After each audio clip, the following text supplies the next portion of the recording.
KO debate series. We lit tonight. Y'all come through, man. Y'all know how we gonna show up and show out. See y'all all in the building.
Yo, what's going down? First and foremost, what's up, Miss KO?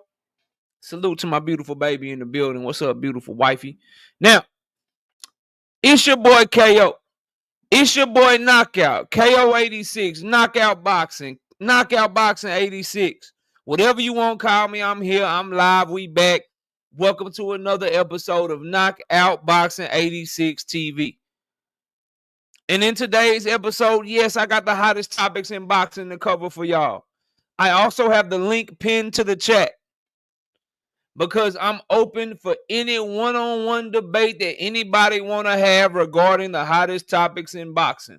If it's Devin Haney, if it's Ryan Garcia, if it's Canelo Alvarez, if it's the Premier Boxing Champions top-ranked merger, if it's Turki Al-Sheikh, if it's Riyadh season, if it's Tank Davis, if it's Keyshawn Davis, if it's Bud Crawford, if it's Shakur Stevenson, whatever you want. I don't need no preparation.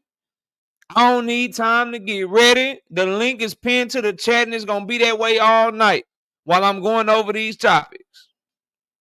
All you got to do is hit that goddamn link. It's all you got to do, and I'll be right here waiting for you. Yeah, link is in the chat. I'm right here waiting for you. Whoever want it. So we starting off right there. It's one of them shows. Every now and then, I keep saying, Tank, sometimes you got to pop out and show. I keep quoting Kendrick, and I was like, yo, I ain't popped out and showed in a long time. It's been a minute since I done popped out and showed, you know what I mean? Because sometimes people forget that I'm the best to do this shit. Sometimes people forget that I'm willing to stand my ground, present my facts, work on my rebuttals, and do what it do against anybody. And real quick, to the channel members, I got all the predictions done. We not late this week. I got all 13 fight predictions done for all the channel members. They'll be posted by tomorrow. Because I'm taking the wifey to karaoke tomorrow night, and I got to get my work done early. I'm getting up at 6 a.m. to get everything done. Get the predictions posted for all y'all, so y'all can have at least 24 hours to watch them all. Get my day job work done, and then I'm done working by 12 p.m. And I'm chilling with the wife. Maybe take her to go get some crawfish or something. You feel me? Maybe take her to go get a hurricane or something. Come back home. You know what I'm saying? Chill with my baby some more. Watch her little fine self get ready for the night out, and then I'm taking her to karaoke. And I'm trying to do On the Run Part 2. I'm an outlaw. Got an outlaw shit. Bubba Tupac on my outlaw shit. Matching tastas, ink don't come off. Even if rings come off and things ring off. My nails get dirty. My pants ain't pretty. My lady is. My Mercedes is. My baby mama harder than a lot of you. Keep it 100. Hit the lottery, nigga. Yeah, we vibing. We vibing. So I got that work done for y'all. Just so y'all know, bro. Shout out to my dog Emmanuel Carter, though. 5-piece. No biscuit in the super chat. My dog said, not a damn thing. He just said he's showing love to the channel. I appreciate you, Emmanuel. Shout out to my dog Tim Carey, not Jim Carey. 5-piece. No biscuit in the super chat. My dog say Jerry bringing in backup QBs and washed up running backs, but can't get Mike a sign. Shaking my head. That dude might be better than that. Listen, bro, I'm not high on Dak at all, bro. And that Milton dude, that boy got an arm on him. He can run. He athletic. He more athletic than Dak. And to say that Dak can't really read but one side of the field is an understatement. Washed up running backs, I hope that's just to get some depth, and we're going to get us a running back in that first round. Somebody let Ashton Genty drop to the Dallas Cowboys for Christmas, please. But shout out to my dog, Tim Carey, man. We got Todd Draper coming through with 5 of them things, 5-piece. No biscuit in the super chat. She said, not a damn thing. She just showing love to the channel. I appreciate the support. And I dropped it in the community page. Also, Ty, thank you for that super chat right when I ended the show last night. Right when I ended the show, Todd Draper dropped the super chat for your boy. So salute to Todd Draper with that 5-piece. No biscuit in the super chat last night as well.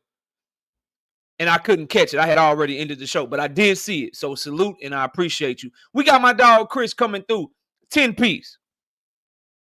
No biscuit in the super chat. He say strong. Strong. Salute, Chris. We got Trap Band. 337. 5-piece. No biscuit in the super chat. He said, absolutely nothing. He just showing love to the channel. Shout out to my dog Jay Howard with 10 of them things, 10-piece, no biscuit in the super chat. He say, for your hard work, my guy, I got you, Jay Howard, and I see you a channel member, so just get with them picks, man, and you make more than that back. You feel me? I got you. Shout out to my dog Richard Parrish being a member for 5 straight months. Whatever you drinking, I need that. You feeling good tonight. Love the energy and the love you express for your special one on the regular. That's my baby, bro. And all you need, bro, to get what I'm on, bro, all you got to do, go get you some Ozorka. We on water, bro. I've been on water all week because I know we doing karaoke. I've been on water all week. I think I had a glass of wine or 2 on Wednesday, but I've been on water all week. It's been a light week, bro. I'll get the camera back on when we get to the show, y'all. I got y'all. But yeah, I'm just, you know, it's a lot of boxing this week, Richard. It's a lot of boxing. You know what I mean? Work is going good. Family life is good. I'm just in a good mood, bro. I'm just happy to be here. Happy to talk this boxing with y'all, man. You know what I mean? Yeah, I ain't on no drink, man. I'm chilling. Shout out to Hunter on the Hunt. 20-piece. No biscuit in the super chat. My dog say, salute, KO. My God, salute to my dog Hunter on the Hunt. It be 4 a.m. where he at. It be 3 a.m. where he at. He on a whole different continent. Still rocking out with KO. And I appreciate you, Hunter. Thank you for your support, big dog. All right, let me scroll up and get everybody, you know, speak to all my people in the building, and then we'll get to the show. That link is in the chat for anybody that wants smoke. Real quick, while I'm speaking to everybody, can one of my subscribers, one of my moderators, man, can y'all hit that link real quick? I just want to make sure it's working and shit. You know how the haters do and shit. Oh man, I was gonna cook KO, but that nigga he put the wrong link in the chat, man. KO really ducking me for real. He put the wrong link in the chat. See, I was about to hit the link, but the link didn't even work. That's how I know he don't want no smoke with me. So can I get one of the homies or one of the homettes, you know what I mean? One of the brothers or one of the sisters. Can you just hit that link real quick that I got pinned to the chat? And I just want to make sure it's working one time while I speak to everybody. We still got a great show for y'all if don't nobody hit the link, I promise. Got a lot of topics to cover, but I'm on smoke tonight. So if anybody wanted, the link is there. I just need somebody to hit that link. We got Keno. Thank you, Keno. What's up? Hello.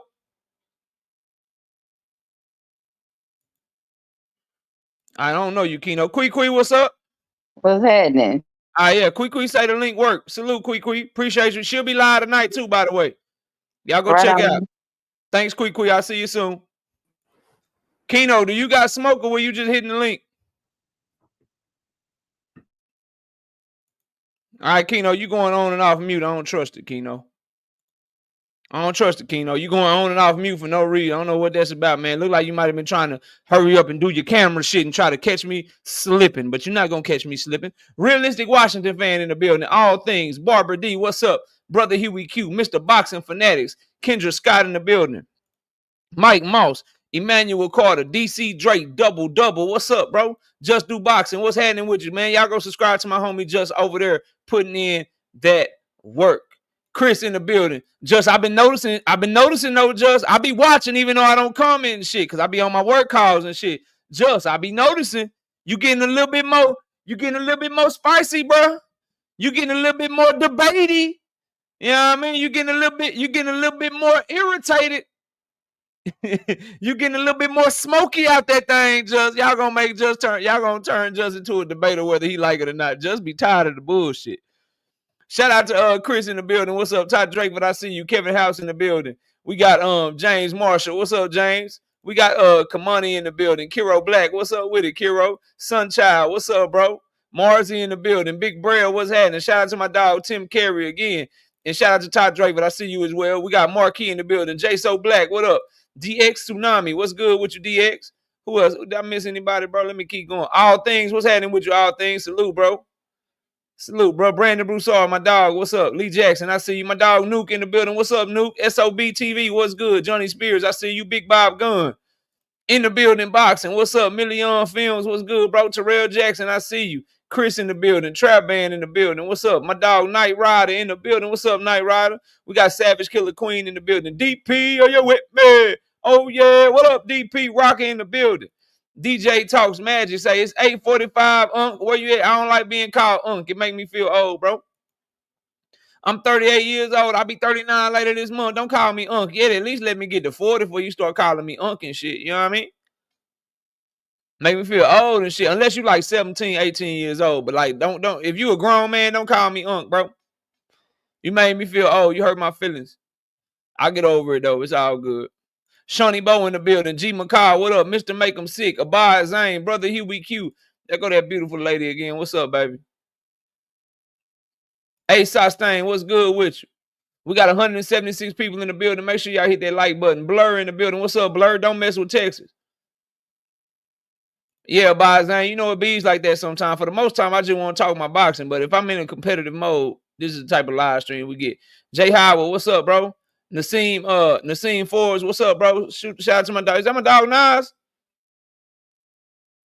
I think that's my Nas. That ain't Nas. Nas got a I mean Nassim, you can be my dog too, but I got a homie named Nas.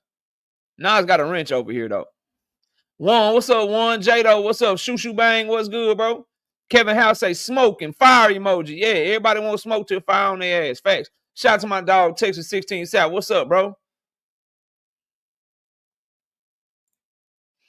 What's up, bro? Brian King, B Falcon, what up? Day, what's good? Day, SBG Mello, what's good, bro? Quee in the building, what's up? Quee Fresh 313, J Man, what up? Hunter on the hunt, what's good, bro? I'm gonna fight you, bro. Salute, bro. I'm gonna fight you, bro. Rashad Warner, what up? Warriors Boxing, what's up, bro? I seen you in a minute, man. Hope all is well with you. Ball Out Mixtape, what up? Cal Cooley, OG Cal in the building. What's up? Richard Paris, what's up again, dog? Danetta 27, I see you, Danetta. Desmond Johnson, what's up, bro?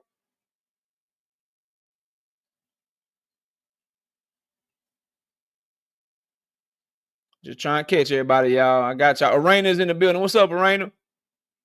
76 likes right here at this point. Hopefully we at 100 right now. We got almost 200 people in here.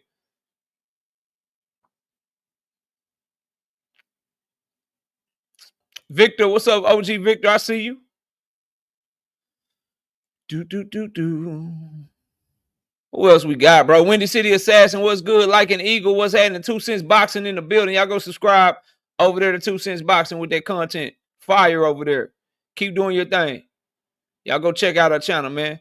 What's up, Marlon, what's up? Jacob Qualls, what's up?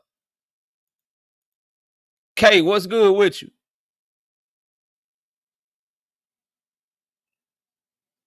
Terrence Gayton, what up? Nakeem Jones, what up? I see y'all, bro. That's me. What's good with you? That's me. Salute, bro. Hope all been well with you, my dog. Cam J Network. Go subscribe to Cam J, man. Over there dropping that content, doing this thing, trying to get his channel booming and shit, man.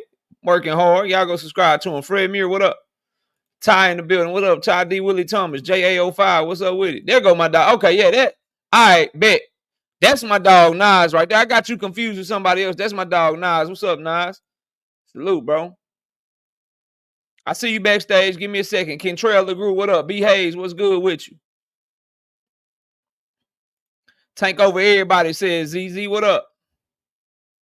Juan Harris, what's good with you? Kevin King, I see you. Philly Bull 91, what's good? GD, what's happening with you? KO is big bro status, bro. I am not that old. I think Tim Carey dropped. Is this your second super chat? Yeah, this your second one. Shout out to my dog Tim Carey, not Jim Carey, 5-piece. No biscuit in the super chat. He said, absolutely nothing. He just showing love to the channel, and I appreciate you, big dog.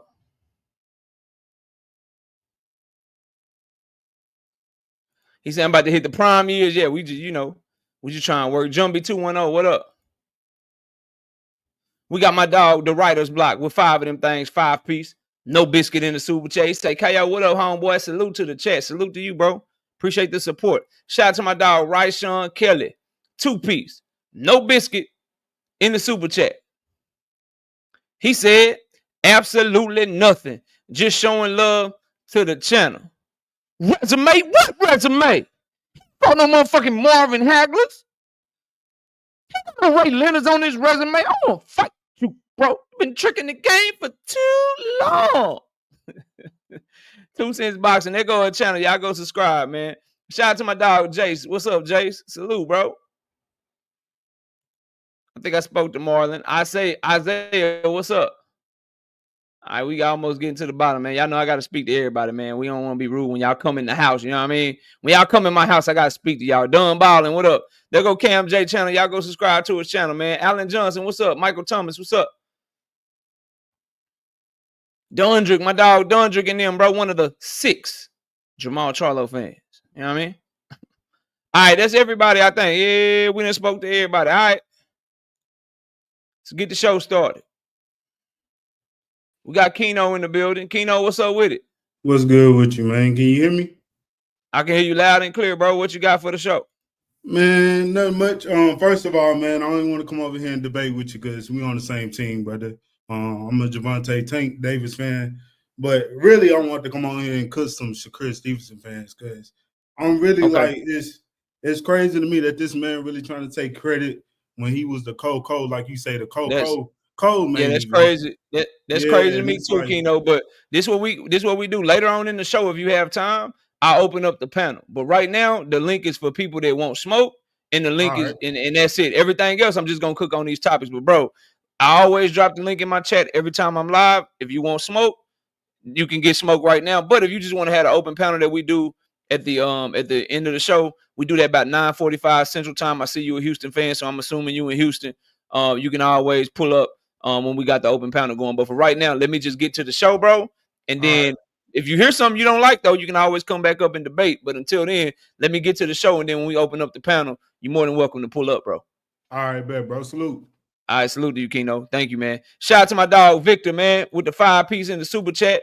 Victor say, KO, let me help get with the 5-piece in the super chat. Said, KO, let me help get the show off and running. Tank won that fight. Damn. They're not gonna like that you said that, bro. You know, if you got the opinion that he won the fight or that or anything like that, if you got Tank winning, they're not gonna like that shit, bro. They're not gonna like that shit at all. Seems like my shit is slowing down a little bit. Y'all give me a second, bro. I don't know what the hell be going on. Let me fix this. All right, there we go. Y'all can still hear me, right? Mic check. Y'all still hear me, right? All right, Kevin House say we 100. All right, shout out to my dog Hunter on the hunt. 10-piece. No biscuit in the super chat. Hunter say, it's crazy to me how the likes don't match the amount of people in the chat. They like button right next to the play button. Can't be that damn lazy. LMFAO. Nah, it's not laziness. It's hate watching too, bro. You gotta understand, bro. A lot of people that claim that they don't like me, bro, or they go against all my opinions. The thing is, Hunter, they gotta listen to my opinions to go against them. So they can't help but watching, but they don't want to hit the like button because it's like a hate watch type of deal. That's why I always have way more views than I have likes. I'm sure we'll hit somewhere between, we usually hit somewhere between 2.8 thousand and about 4 to 5,000 views on our live stream. I never get more than 1,000 likes. So people come by here and they watch my shit, and then they can tell you everything I said, but they act like they don't watch my shit, bro. Yeah, my shit don't never match, bro. People hate watch my shit. If you notice, you have channels that's dedicated to saying the opposite of what I say, bro. They all speak on the same topics I speak on, but it's always the opposite opinion. How is it always the opposite opinion? Because you fucking listen to me first. You listen to me first, and then you use whatever I say and you go differently. You go, I zig, you zag. I go left, you go right. I go right, you go left. I go up, you go down. I go down, you go up. That's how that shit go, bro. But we got over 100, so let's get to it. I'm running fades all night. Anybody want smoke?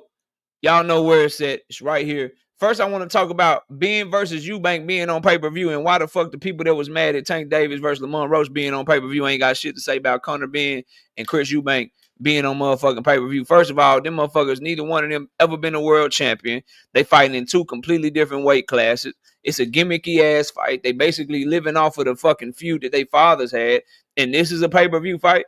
This is what's saving boxing. This is what Turki is up to. Tell me this, bro. If Turki don't give a fuck about making money, if he don't give a fuck about trying to turn a profit, why the fuck is he putting this fight on pay-per-view? Can somebody explain to me why we should be paying $20-something to watch Ben versus Eubank? He charging the same amount of money for this card that he charged for the motherfucking card over there with the Riyadh season, last crescendo, last innuendo. Trash ass fight. Trash ass fight. Way more trash. Way more trash than anything you can say about Tank and Lamont Roach, and people ain't talking about it. You know why? Because they don't really give a fuck, bro. It's a shit on PBC, shit on Tank Davis campaign, and everything Turki do is great. And if you do something that's not great, you ignore the shit. So that's why the same people that was lying to you, telling you that Tank Davis and Lamont Roach tickets wasn't selling, they did not report to you that Turki moved his fight card from a 20,000 seat arena to a 6,000 seat arena. The same people that were saying Tank Davis versus Lamont Roach is not a pay-per-view worthy fight, doesn't belong on pay-per-view. Why would they put that fight on pay-per-view? They're saying nothing about this trash ass, garbage ass fight being on pay-per-view. They're not saying anything about it, bro. Shout out to my dog, Here Ken Out with the 10-piece. No biscuit in the super chat. Just showing love. Keep thriving, brother. And my issue is this, bro. If you gonna shit on non-worthy pay-per-view fights, in your opinion, then your shit need to match. Your shit need to match. Like, if you were shitting on Tank versus Roach and you not shitting on Ben versus Eubank, you letting yourself be known as a clear fucking agenda-driven, narrative-based commentator. That's all. You letting it be known that you are a narrative-based, line-ass, capping-ass, agenda-driven commentator, bro. I could at least respect if niggas like, yo, Tank versus Roach trash, Ben versus Eubank trash. Okay, you just one of these people that's gonna shit on any pay-per-view if it's not a big mega fight. I can respect that. I got homies like that. I got homies like that. It's like, look, bro, if it ain't this, it ain't that. I'm not buying that shit. I'll watch it though with my fire stick. I got homeboys like that. But the people that I rock with, that I'm cool with like that, outside of this YouTube shit, they real enough to be like, yeah, bro, I'm gonna watch that shit, but I ain't buying that shit. Nigga, I ain't buying this until he fight that person. I ain't buying that until he fight this person over there.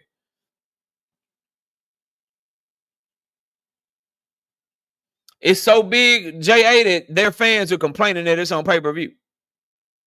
It's so big and so massive that they're complaining about it being on pay-per-view. Okay, bro. Okay. So I just want to point out the difference in coverage, the difference in energy. You got two people that never headlined a single pay-per-view, never been world champions, never been nothing other than they daddy's son, basically. They name is based more off of their daddies than themselves. Dominique, what up? And they putting that shit on pay-per-view for you. But go buy that shit. Go support Turkey and buy that shit. Go support Turkey and buy that shit. Me, I'm going to keep doing what the fuck I've been doing. Now, moving on from that, that's just one little quick topic I wanted to make sure I cover for y'all. Caleb Plant exposed Edgar Berlanga as a duck. Caleb Plant went on Instagram Live, I believe it was yesterday, and he let it be known, look, my manager, Louis DeCuba, reached out to Edgar Berlanga's manager about trying to make a fight later this summer, and that motherfucker said, nah, we good. We ain't trying to make no fight. We ain't trying to make no fight. Appreciate the compliment, one Emmy. They ain't trying to make no fight. And Edgar Berlanga got no motherfucking response for that. That boy selling wolf tickets. And I told y'all he was selling wolf tickets before Caleb Plant ever even said anything, bro. I know fake when I see it.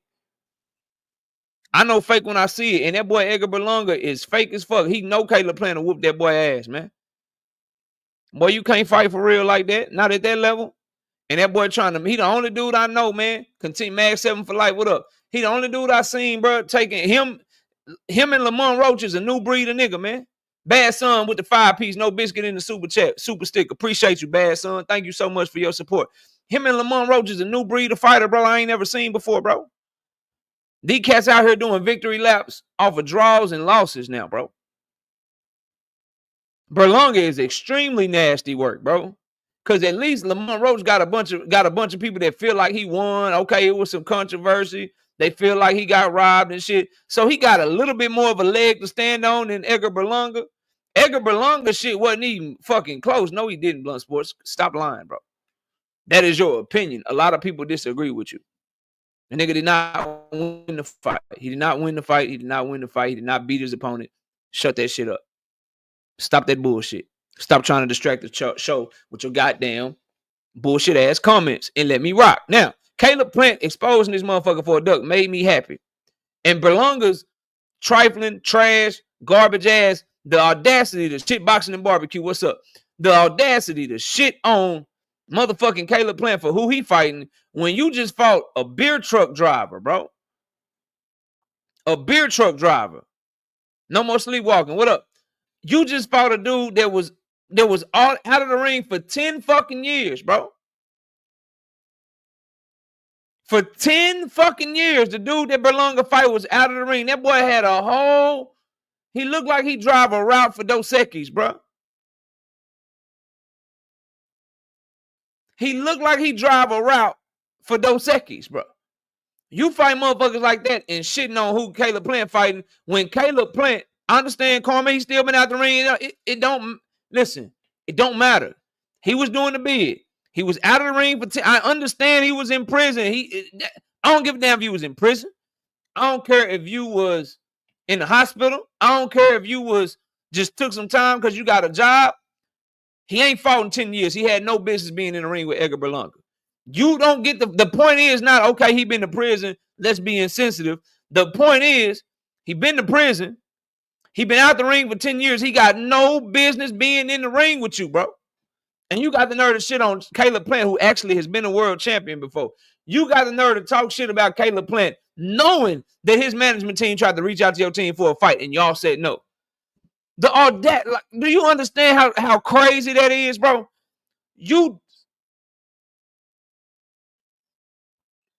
Me and you listening to me, you could be any one of you 284 people.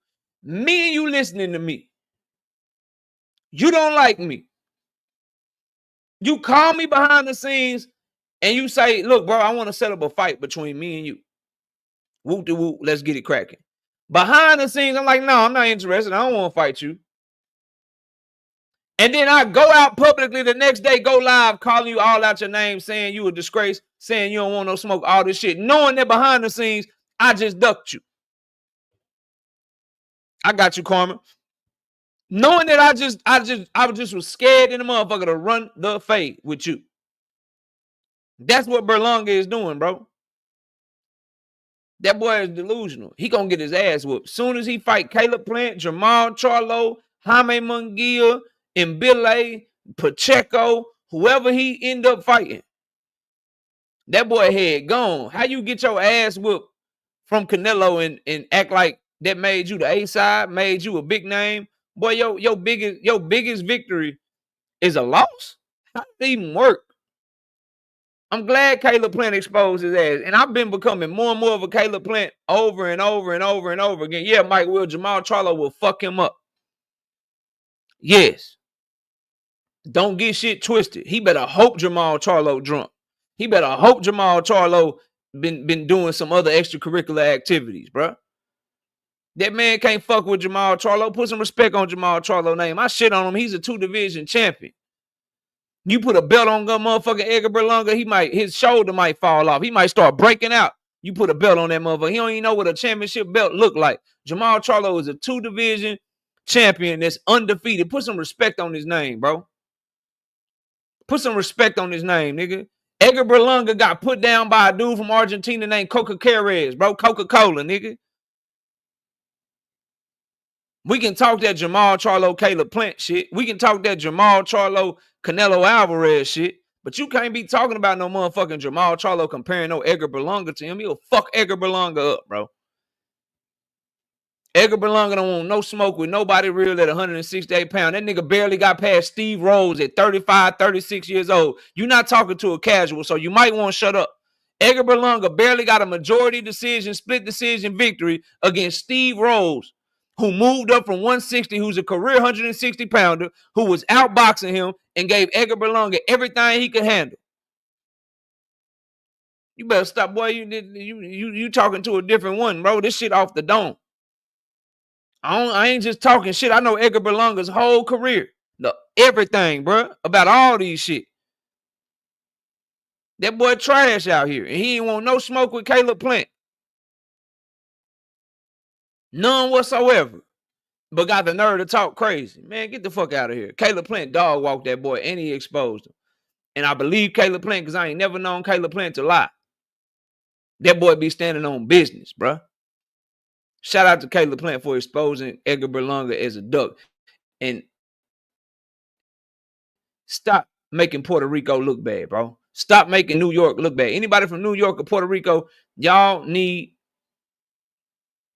to fucking disown this man, bro.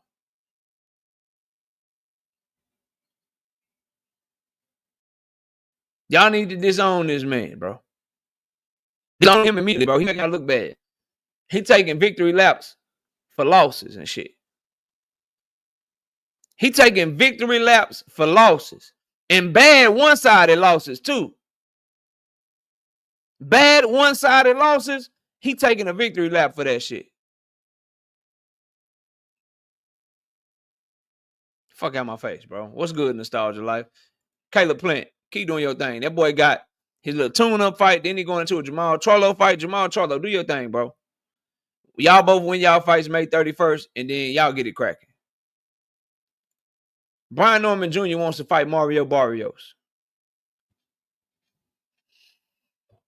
Brian Norman Jr. wants to fight Mario Barrios.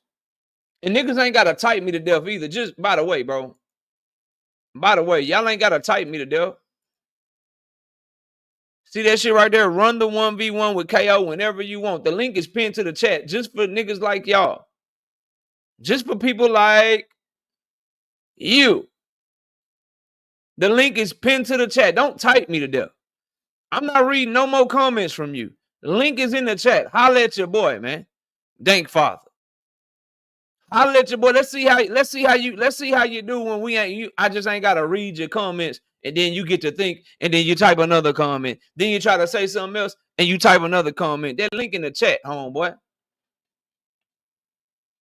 This not one of them type of show. I'm not reading that shit no more. As a matter of fact, you type again, you get 86K. You just get to enjoy the show for the rest of the day. I'll go back and forth with your little comments and shit next week. I'm done with that shit for the week, bro. I'm off of that shit for the rest of the week. You don't get typed no more, bro. You type anything else, I'm going to 86K your ass, bro. And then I'll just see you on Monday. Not block you for good, not hide you from the channel. We just not doing the typing shit today, dog. We just not doing the typing shit today. Today, we on debate time. And today we on hit that link time. If you don't want to, just not you, dang father. If you don't want to, then just be quiet, bro. Just be quiet. Straight up. Now, Norman Jr. wants Mario Barrios, bro. Brian Norman Jr. wants Mario Barrios. Here's what I think, bro. I ain't got no problem with that fight. My problem is talk about whoever you truly want. Stop using Jerome Boots Ennis to build your name up, bro. If you truly want the Japanese dude, talk about him. If you truly want Mario Barrios, talk about him. The Barrios fight makes sense. Barrios is with the PBC. Brian Norman Jr. is with Top Rank. They starting to work together and do their thing or whatever. That shit makes sense. I ain't got no problem with the fight. It's a unification fight at 147 pounds. That'll mean it's only 2 champions in the division, and we all know what the next logical fight should be after that, bro. We all know what the logical fight should be after that. Kirk Douglas, what's up? Tommy Nettles, I see you. It's a good fight. I got no problem with it. My problem with it is, if that's what you want, then I need you to go do these interviews, your daddy to go do these interviews talking about Mario. I'm tired of niggas fighting Cuevas talking about Boots. I'm tired of niggas want to fight the Japanese dude talking about Boots. I'm tired of motherfuckers want to fight the goddamn Mario Barrios talking about Boots. No, bro. If that's what you want, go get that shit, no problem. Go get that WBC belt. We cannot trust his word. He's a lying ass dude. A huge offer for who? And Brian Norman and them don't send no motherfucking offers to nobody. You want me to believe Top Rank sent the offer for Mario Barrios, who's the A side over Brian Norman Jr., but they won't even put Brian Norman Jr. in a hometown fight, and they got him on a woman's undercard and shit. They ain't sending no motherfucking huge offers for Brian Norman Jr. They won't even make him the main event. Name another time you seen a man world champion fight on the undercard of a woman. Not Clarissa Shields, not Katie Taylor versus Serrano, but on the undercard of Michaela Mayer. I ain't sending no offers for that nigga. That nigga be lying his ass off. Get the fuck out of here. D Free, what's up, dog? Being a member for 14 straight months. He say, what's good, KO? What's good, bro? Crush, I see you in the building. What's up, dog? Miss me with that shit. I ain't got no problem. I ain't got no, man, it's the truth, Boy Pounder. It's the truth. I ain't got no problem with Norman Jr. versus Barrios. Hear me and hear me well. If that's what you want, then that's who y'all need to be talking about, bro. Jup, what up, Jup? If that's who you want to fight, that's who I want to hear about. I want to hear about how you going after them. Do y'all got offers on the table? Did they offer you something? I want to hear you call them out and shit. Nah, what they do is they talk boost. We going after Barrios next. Boost. Jerome Boots Ennis. Boots ain't got no boots. Boots. Philadelphia, soft boots. Jerome Boots Ennis. We could just fight the nigga in Japan. That's more money. It's more than one way to skin a cat. No, bro, talk about what you actually trying to go do.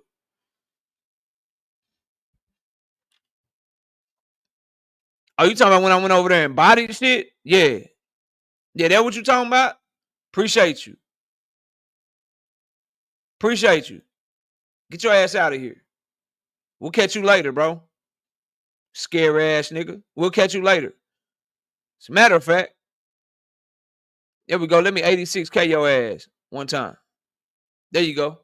You talking about when I went over there 1-on-8 and bodied shit? Yeah, I know. I know you hating ass sucker.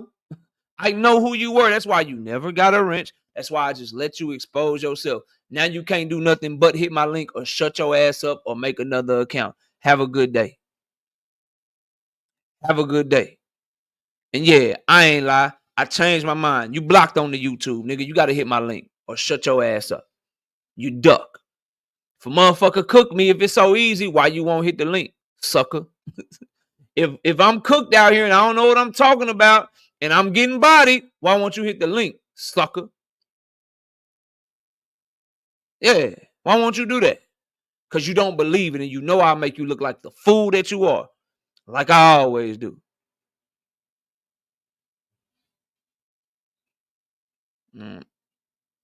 No, thank you. I don't know what that was about. No. 350 people in the building. Please smash the like button. Shout out to, I think I caught everybody. Yeah, we caught the super chat. We caught all of the memberships as well. So we'll see if that happens. We'll see if that happens. P Hunter, what up? We'll see if that happens with Brian Norman Jr. and Mario Barrios. But to me,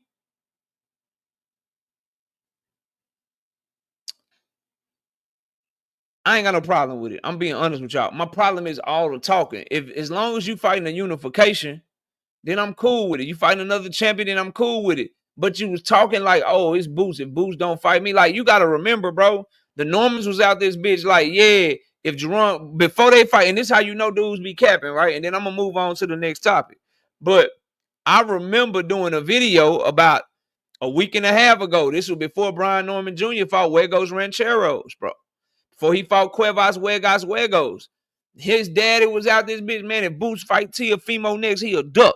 We want that unification. We want Boots. He'll duck if he fight Teofimo Lopez next. He'll duck if he fight Teofimo Lopez next, right? Then come to find out,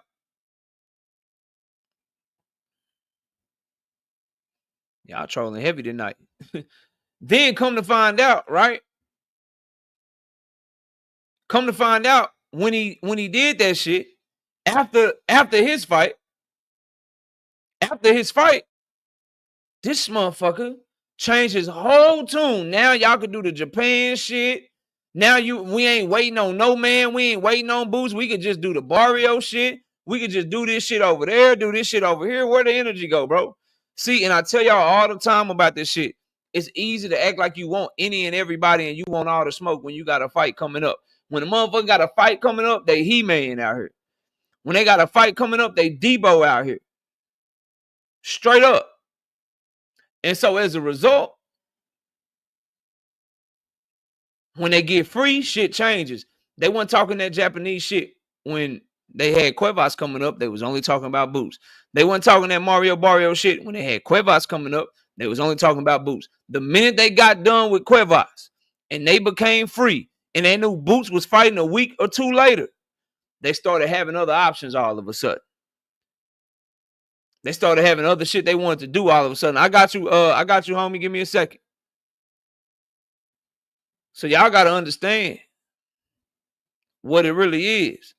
Y'all keep coming in here with that troll shit. Just hit the like button. Drink my water. What up? Shout out to my dog E-Double with the 2-piece, no biscuit and soup chat says, absolutely nothing. He just showing love to the channel. I appreciate you, big dog. Shout out to J Pitt City with the 5-piece.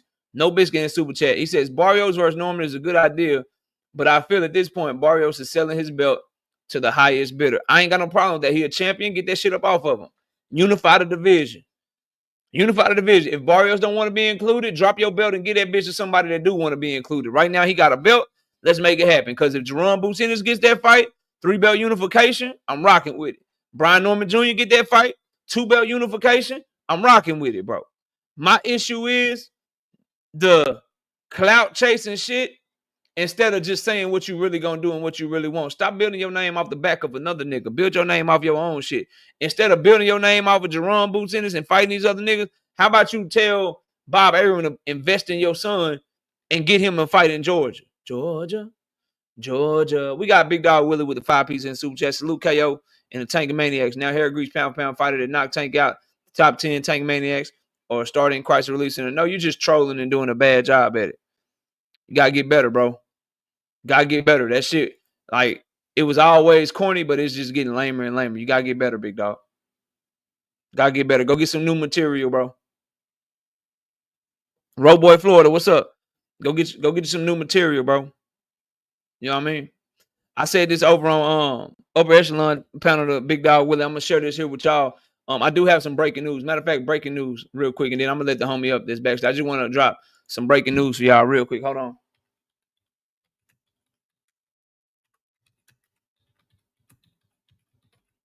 I got some breaking news for y'all just real quick, bro. It's some breaking Shakur Stevenson news. Everybody, this is real serious. This is serious business. I want to give y'all some breaking. I know Drink My Water. I want to give y'all some breaking news. Since Drink My Water came here on that type of time, and let me just Let me just give y'all some breaking news, man. Breaking news: Shakur Stevenson hired somebody to hold his daughter's hand and walk across the street because his hand is not strong enough to hold her hand.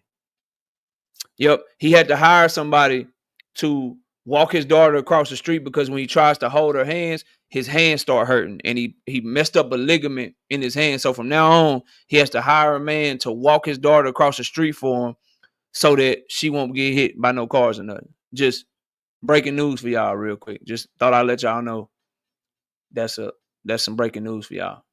Let's move on. Big Dog Willie, you can't fuck with me, bro. So please stop. Big Dog Willie, you can't fuck with me, bro. Please stop, dog. I be keeping it. I'm just trying to keep it PG. Like you can't fuck with me, dog. So stop, bro. Stop, bro. I got plenty more. I got plenty more, dog. Please stop, bro. I do this shit. Shout out to Tim Carey, not Jim Carey, with the 2-piece and Super J. Says we get Genty. I'm gifting 30 memberships. Big facts, bro. I'm with that. We got Black Mile in the building. What's up, man? What you got for the show? Man, what's going on, KO? What's happening with you, bro? Can What's you up? hear me? I can hear you loud and clear, fam. What's good with you? Okay, well, thank you for allowing me on your platform. Last time I was here, we y'all got on me. It was after the Tank and the Lamont Roach fight, and I was I was on Lamont Roach side. We had a nice back and forth with that, so thank you. But I wanted to ask you, I feel like that right now boxing's in a weird place because I feel like there's two fights that can happen right now, KO, that'll be great, and that's Canelo versus Benavidez, and that's Jerome Bump, and that's Ennis versus Bud. But from my optics, it looked like both of them are avoiding those challenges to go fight each other. And I get it, KO, because of the money. I get it. Like you're gonna make more money with that fight than you will, and the risk. You know what I'm saying? If you Bud fighting Boots, I get it. The risk kind of outweigh the reward for him. Same thing probably with Canelo and Benavidez. The risk outweighs the reward. However, as a fan, I feel like those would be better fights, and I just wanted to get your opinion on that because I feel I'm a huge Bud fan. It's Bud versus everyone, but if this fight go through, I'm gonna be real. I think Canelo, I mean, it's a reason they got weight classes in this shit. You know what I'm saying? So I feel like even if Bud puts up a good valiant effort, I feel like attrition at some point will kick it. Like if he could get in there and somehow finish Canelo early, I feel like that's the only way he's gonna win the fight. But if it goes the full rounds, I feel like attrition will set in and Canelo will eventually win. So my question to you is, do you feel like they should, hopefully the fight don't get made so they could go fight the people I said? Boots can go fight. Bud can fight Boots and Canelo can fight Benavidez. I just wanted to get your opinion on that. All right, so I'm gonna give you my opinion, but since it's not a debate, I'm gonna have you go backstage and I'm gonna have you hop off the show. But that's what I'll speak on. No problem. I'll give my opinion. No problem. Right, no problem. Appreciate my bad, brother. No, you good. You good. Appreciate you, dog. Shout out to my dog Black Mile. So I will answer this question though. So to me, the answer to that question is very simple. I think those would be better fights for both fighters, but I think the Bud and Boots thing is unrealistic. Bud has already said he's not fighting Jerome Boots Ennis, and Jerome Boots Ennis has killed the notion of coming up to 154 pounds without unifying the division that he's in. So that fight, I think we'll never get that fight. So I don't think it's realistic. I do like it better for Bud Crawford than Bud Crawford going up to 168 pounds, though. I think it's actually a risky fight, and he actually puts something on the line for Bud in terms of his legacy. Any fight he can have at 154 where he's like the favorite, he's supposed to win, he's supposed to be the guy, that's when some of his legacy is on the line. I say it time and time again. Ronnie Bravo, what's up? Drink my water and Ronnie and Bella Faith, they don't like this. My biggest concern and the biggest thing I hate about the Canelo and Bud Crawford fight is Bud Crawford got nothing to lose. If he loses the fight, okay, so what? Nigga, you moved up 2 weight classes. You were supposed to lose. Who gives a shit, right? His fans will still be like, he's still the best. He at least he didn't bitch out like Charlo. Like I can hear that shit all day, right? For Canelo Alvarez, yeah, you cherry picking. You pulling up a dude, 38 years old, that's past his prime, that's fighting 1 time a year, and you fighting him instead of fighting any of the fights that we want to see you fight at 168 and 175 pounds. People want the Benavidez fight. People want the Bivol rematch. People wanted the Better Be fight. Like, he's just not fighting nobody we want to see him fight. So, yeah, I think both of those fights will be better. I think the Canelo and Benavidez fight was way more realistic. The Boots and Crawford fight became unrealistic the moment that Crawford moved up to 154. So that's my thoughts on that. Anyway, back to what we were saying. Salute to my dog, Black Ma. He said, who said Bud is past his prime?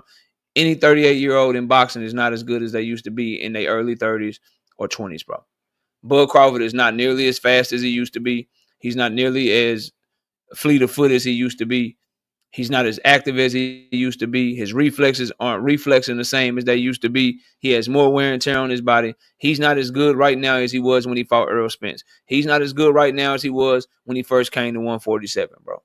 He's past the point of being in your prime physically, but also having all the experience mentally. Now he has all of the experience mentally, and he's tad past his prime physically, bro. That's just the fact of the matter. He's 38 years old, fam. Shout out to Big Dog Willie with the 2-piece in super chat. You can't out troll me. Let's see you try. No, I ain't gonna troll you. Just for every shot you throw, I'm gonna throw one back, and my shit gonna hit. Your shit, you know what I mean?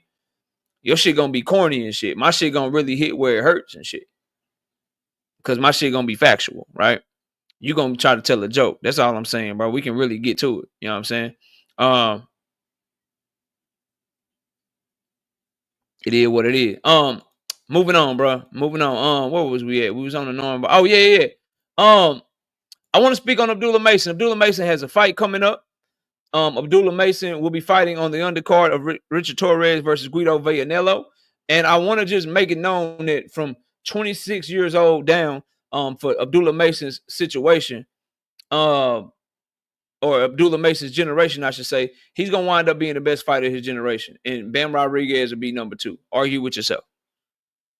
There's not a single fighter from 26 years old down that's more physically gifted than Abdullah Mason is. The only thing that can stop him is if he's not dedicated to the sport of boxing, which he is. But that young man is going to be better than whoever y'all think is going to be the best of this generation. You can have your Carmel Moulton. You can take your Keyshawn Davis. You can take your Devin Haney, right? You could take Bam Rodriguez, even anybody that's under the age of 26 that's in his generation, yo, Floyd Schofields, whoever you want to fight or whoever you want to put with him as part of his generation, Emiliano Vargas and the Vargas brothers. Andy Cruz is 27, 28 years old, but since he only got like 5-6 fights, you can throw him in there and you can include him. You can include all that. Abdullah gonna dog walk all them boys, man. Because it's a meanness and a nastiness and just a God-given power to him behind a shit ton of skills. And he has the physical, like Carmel Moulton, like 5'2", right?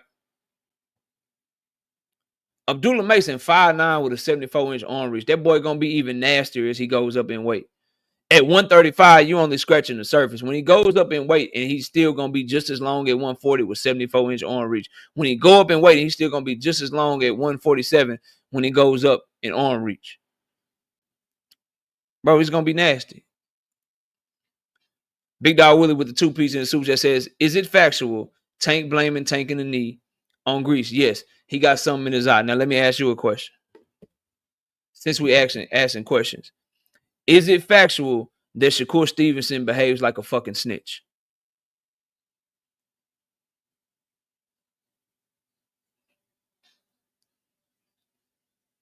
I answered your question. Yes, Tank Davis blamed it on getting something in his eye. 100%. Now, is it factual that Shakur Stevenson behaves like a fucking snitch?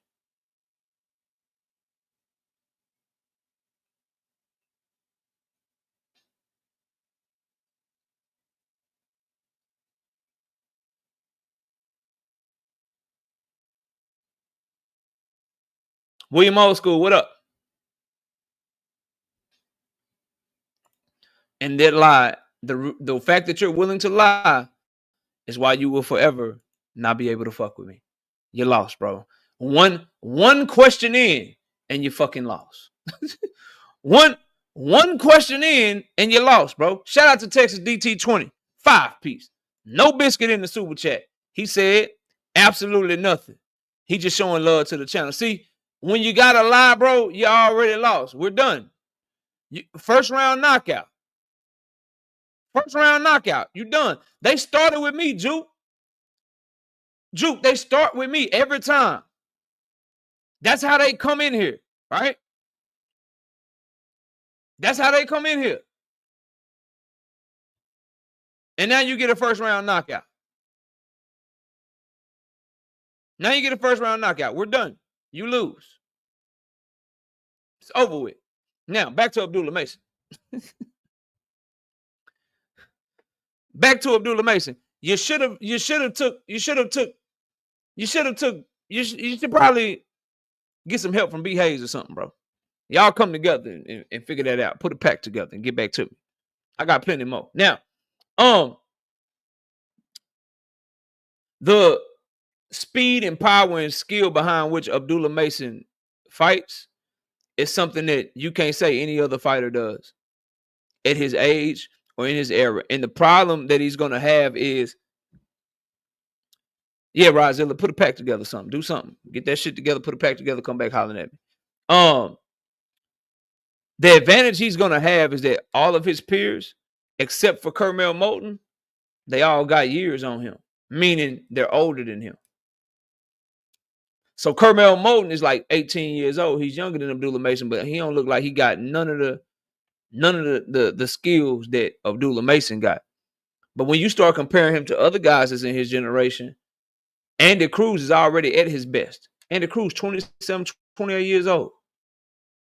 The fact that he even having a conversation with Abdullah Mason is scary for him. Keyshawn Davis, 25 years old already. The fact that it's even a conversation is scary for him. You got a 5-year head start. What is going to look like when you 30 and Abdullah Mason 25?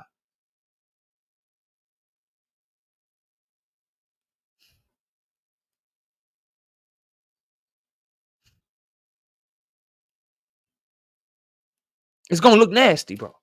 Because he's already right there with y'all and arguably looks better than all y'all.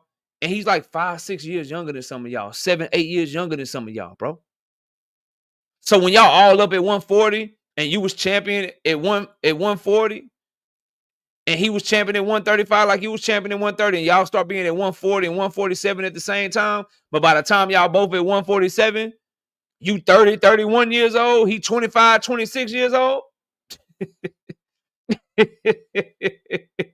By the time y'all get to 147 and everybody done been champion at 135. Everybody been champion at 135, bro.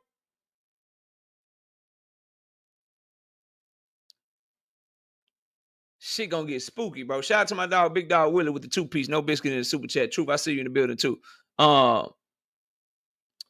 He say Tank Maniac channel is like being at a MAGA rally. Being at a Shakur Stevenson channel is like, oh, those fucking channels don't exist.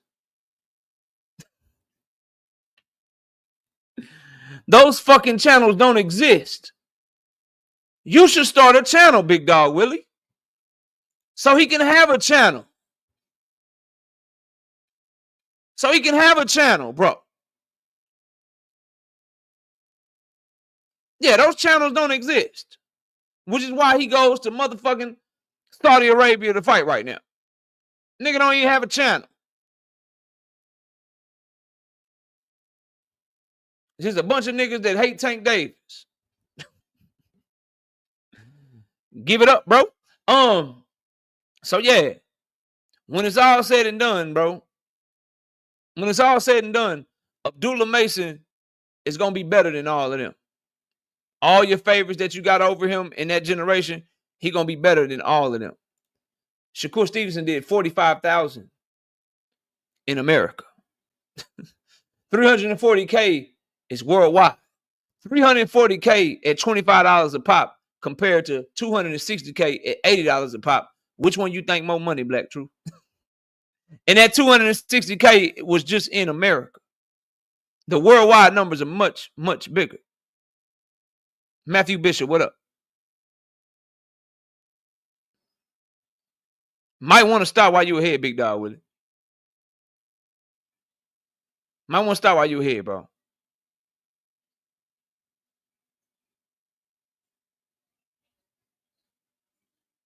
Gonna make them click up and start a super channel. Still won't be enough, dog. We got Derek Stephon being a member for 6 straight months. He's like, damn. They started this shit with me. Boxing Hacker with the 5P says, I think Andy might beat Mason. I like both fighters, but Mason Kump hasn't been top level. Meanwhile, Cruz got that top level amateur experience. Amateur shit is cool, Boxing Hacker. But what I value more in Abdullah Mason over Andy Cruz is they're both fighting 10-round fights right now.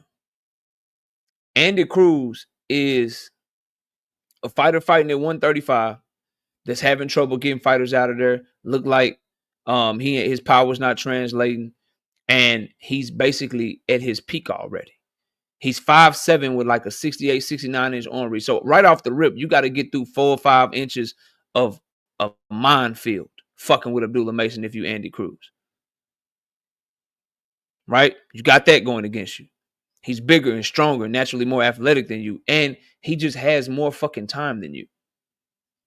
By the time Andy Cruz gets his title shot, he'll probably be 28, maybe probably close to 30 years old. Abdullah Mason will be getting his first title shot at the age of 22 years old.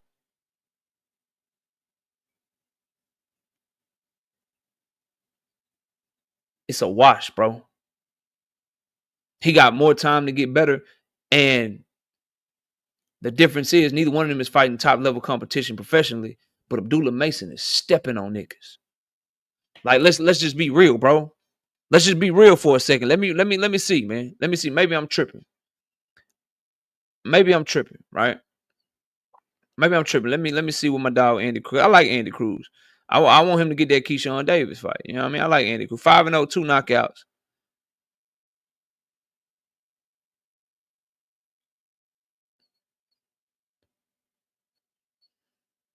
Like,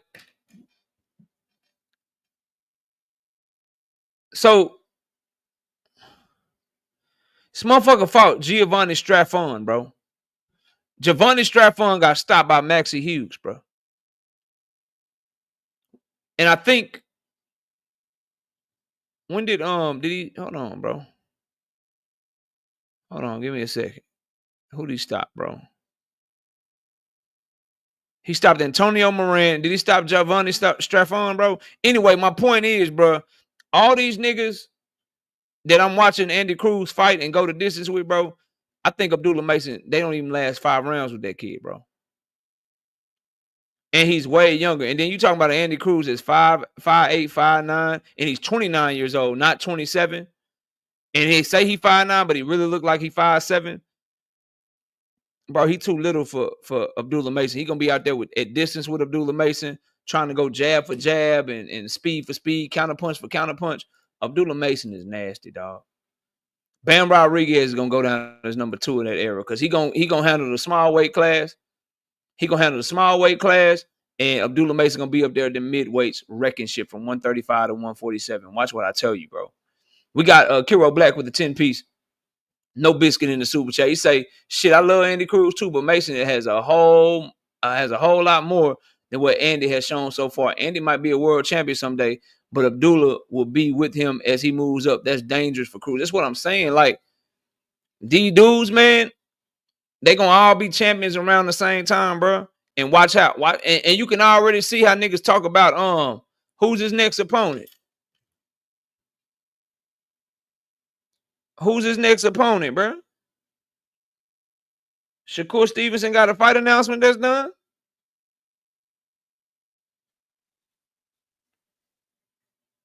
Who's his next opponent supposed to be? Let me know in the comment section. I was going to talk about Williams Zepeda today. Because Oscar De La Hoya said some good things I like about Williams Zepeda, but it's somebody else. Don't tell me it's somebody else.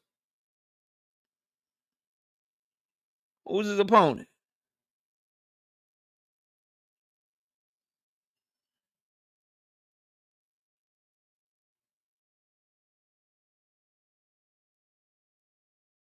Sharif Quay.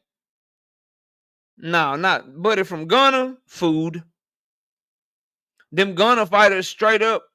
Nah. Nah, they got to be fake. That got to be fake, bro. That got to be fake. I'm not believing that bullshit. I hope it's just cap, bro.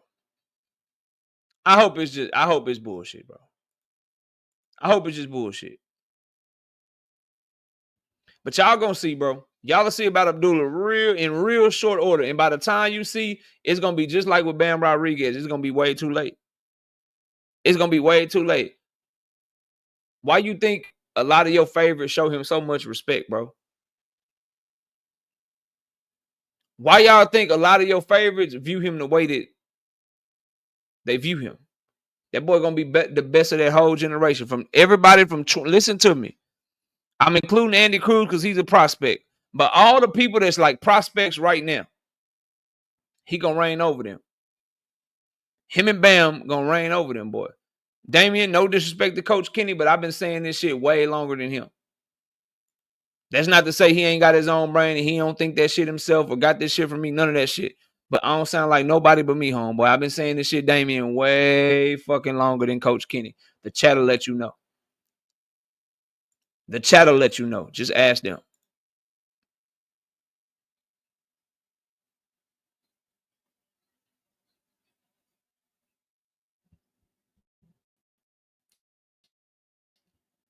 The chat will let you know, bro. I've been on this Abdullah Mason bandwagon forever. Pearl Infinity, what up? Now, moving on. Since we kind of led to it and people was kind of talking about it, you know what I mean? Let's talk about Shakur 45K Stevenson. See, that story tried to bury the lead yesterday. And Shakur was right with him trying to bury the lead. They were trying to compare the global numbers of that card on February 22nd to the American numbers of Tank Davis's card, because we don't know the global numbers of the Tank Davis Lamont Roach card. And in doing so, they still made themselves look stupid and fell short because they still didn't generate more revenue globally than what Tank Davis and Lamont Roach did in America. But there's a report out there from Lance Pugmire, Dan Rayfield, and every reporter in the goddamn game that in America, that Riyadh season card sold 45,000 pay-per-view buys. Now, before I get into the details on it and talk about what it means and break it all down for y'all, I would like to invite anyone within the sound of my voice. I give you 2 minutes to do it because I got a super chat to catch. I will invite anyone that can hear me that's born in America, that's an American fight fan. I would like to invite you to hit the link and show me that you bought that pay-per-view. I want you to show me that you are one of those 45,000 people. Because with the way that y'all cap for this Riyadh season shit, with the way that y'all come by my chat, with this Riyadh season shit, with this bullshit about this Turki Al-Sheikh shit, I would like someone to pull up and show me that you were one of the 45K before we go any further.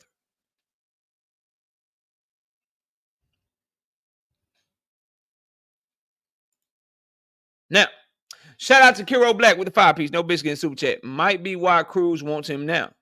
Shout out to both if they make the fight. Big risk for both. And that's not his real account, bro. Did some research, went into it. That's not Andy Cruz's real account. That's some fake account calling himself Andy Cruz, bro. Just FYI. Shout out to my dog Kiro, though. Now, with that being said, bro, 45K at $25 a pop means that event generated $1 million in America.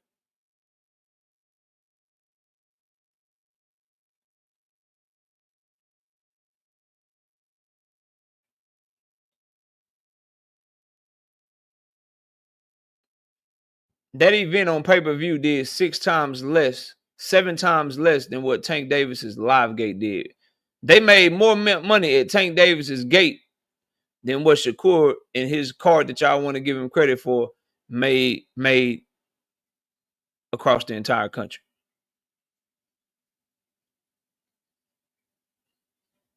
You know you getting your ass kicked when you try to compare your global numbers to somebody's numbers in the USA. That's like a nigga comparing his numbers to me, but using my YouTube numbers and then using they YouTube numbers, Twitter numbers, TikTok numbers, Instagram numbers, Snapchat numbers, Facebook numbers, all to try to compare themselves to what we doing over here. That's basically what Turkey, Allah Sheik, and Ring Magazine tried to do to pull the wool over your eyes. I'm just bringing it to your attention, bro. You can do what you want with the information. You can choose to fuck with it, not fuck with it. But they tried to do that because if they just went bar for bar, if they just went American market for American market, they got blown out the water. So they tried to give you some global numbers to make it look like they was competing, but they still fucking lost. They still fucking lost.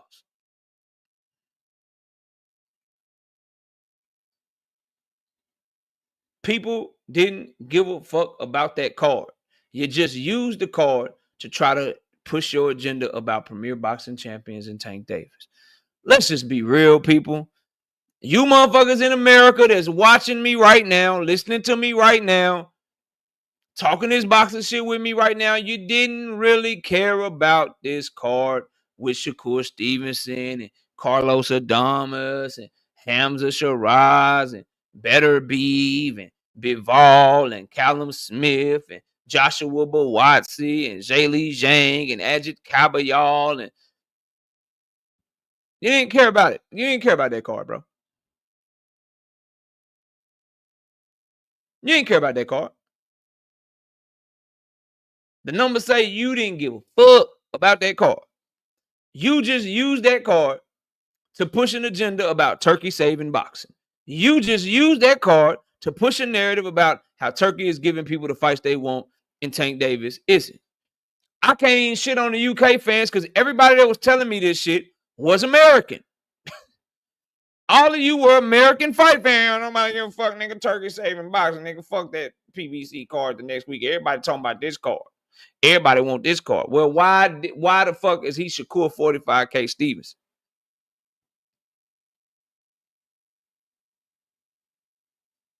Why didn't the card of the century do better, bro?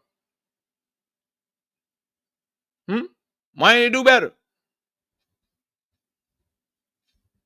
Oh, Tank Davis, you see what Turkey doing? Tank Davis got to get on his knee, bend the knee, Tank. Bend the knee to Turkey. Bend the knee to Turkey. Lance Puckmeyer. Thank Father. Bend the knee to Turkey, nigga. Get on your knee for Turkey. Everybody going Turkey. Turkey savior of boxing. Turkey got a gazillion quadrillion dollars. He got a $1.7 trillion deal. He got a $1.999 trillion deal. He's investing $1 gazillion in motherfucking boxing. Carter of the century turned the flop of the century real quick. Carter of the century, and they couldn't even put 6,000. How's the Carter of the century when you can't even put 6,000 people in the arena? So if that's the Carter of the century and they had less than 6,000, when you put 19,000 in the stadium, is that the Carter of the millennium? When Tank and Roach put 19,000 in the stadium, is that the Carter of the millennium?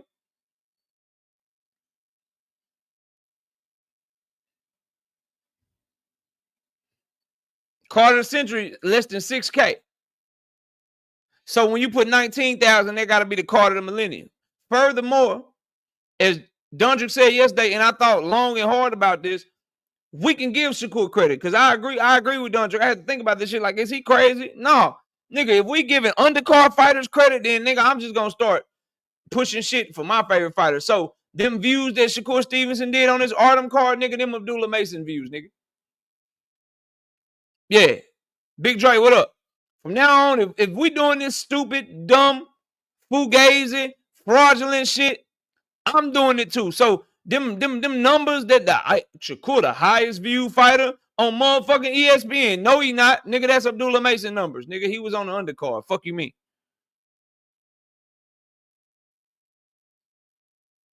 Fuck you mean? That's Abdullah Mason views.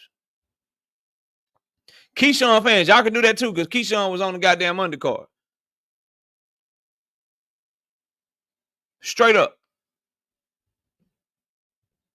Nigga, I like O'Shaquie Foster better, nigga.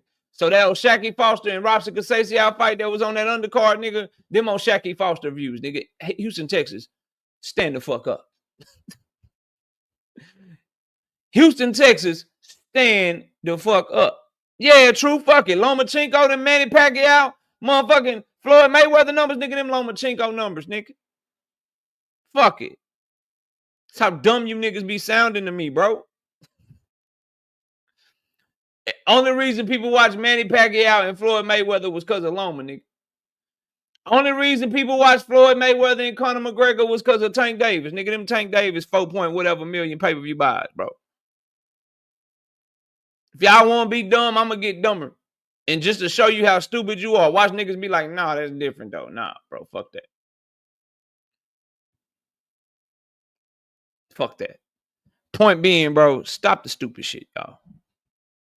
Stop the stupid shit. Give niggas what they earned, bro. You got some ammunition. Talk about Shakur being undefeated. Talk about his defense. You know what I mean? Talk about his plus minus and shit, right? Talk about his accolades and shit. Talk about the shit that you can actually talk about that's factual. Don't come with this dumb shit, bro. Don't come with these stupid ass takes, bro. That's not based in reality. That's not factual. Come with some shit that you can actually prove. KO, Shakur is one of the best defensive fighters in all of boxing. Then you can talk about how he don't get hit. KO, Shakur Stevenson is a 3-division champion, former unified champion. Won't nobody say shit to refute you.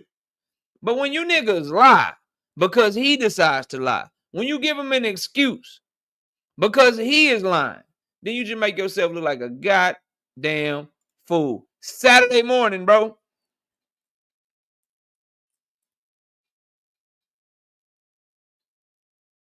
Saturday morning is what I heard. Hold on.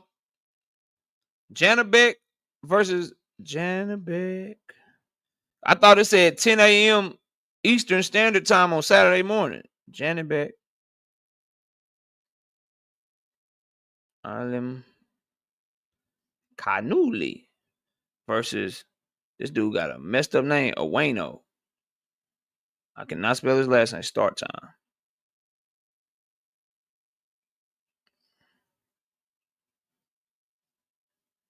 All right. Let's go. Janabek, ESPN Plus. April 5th.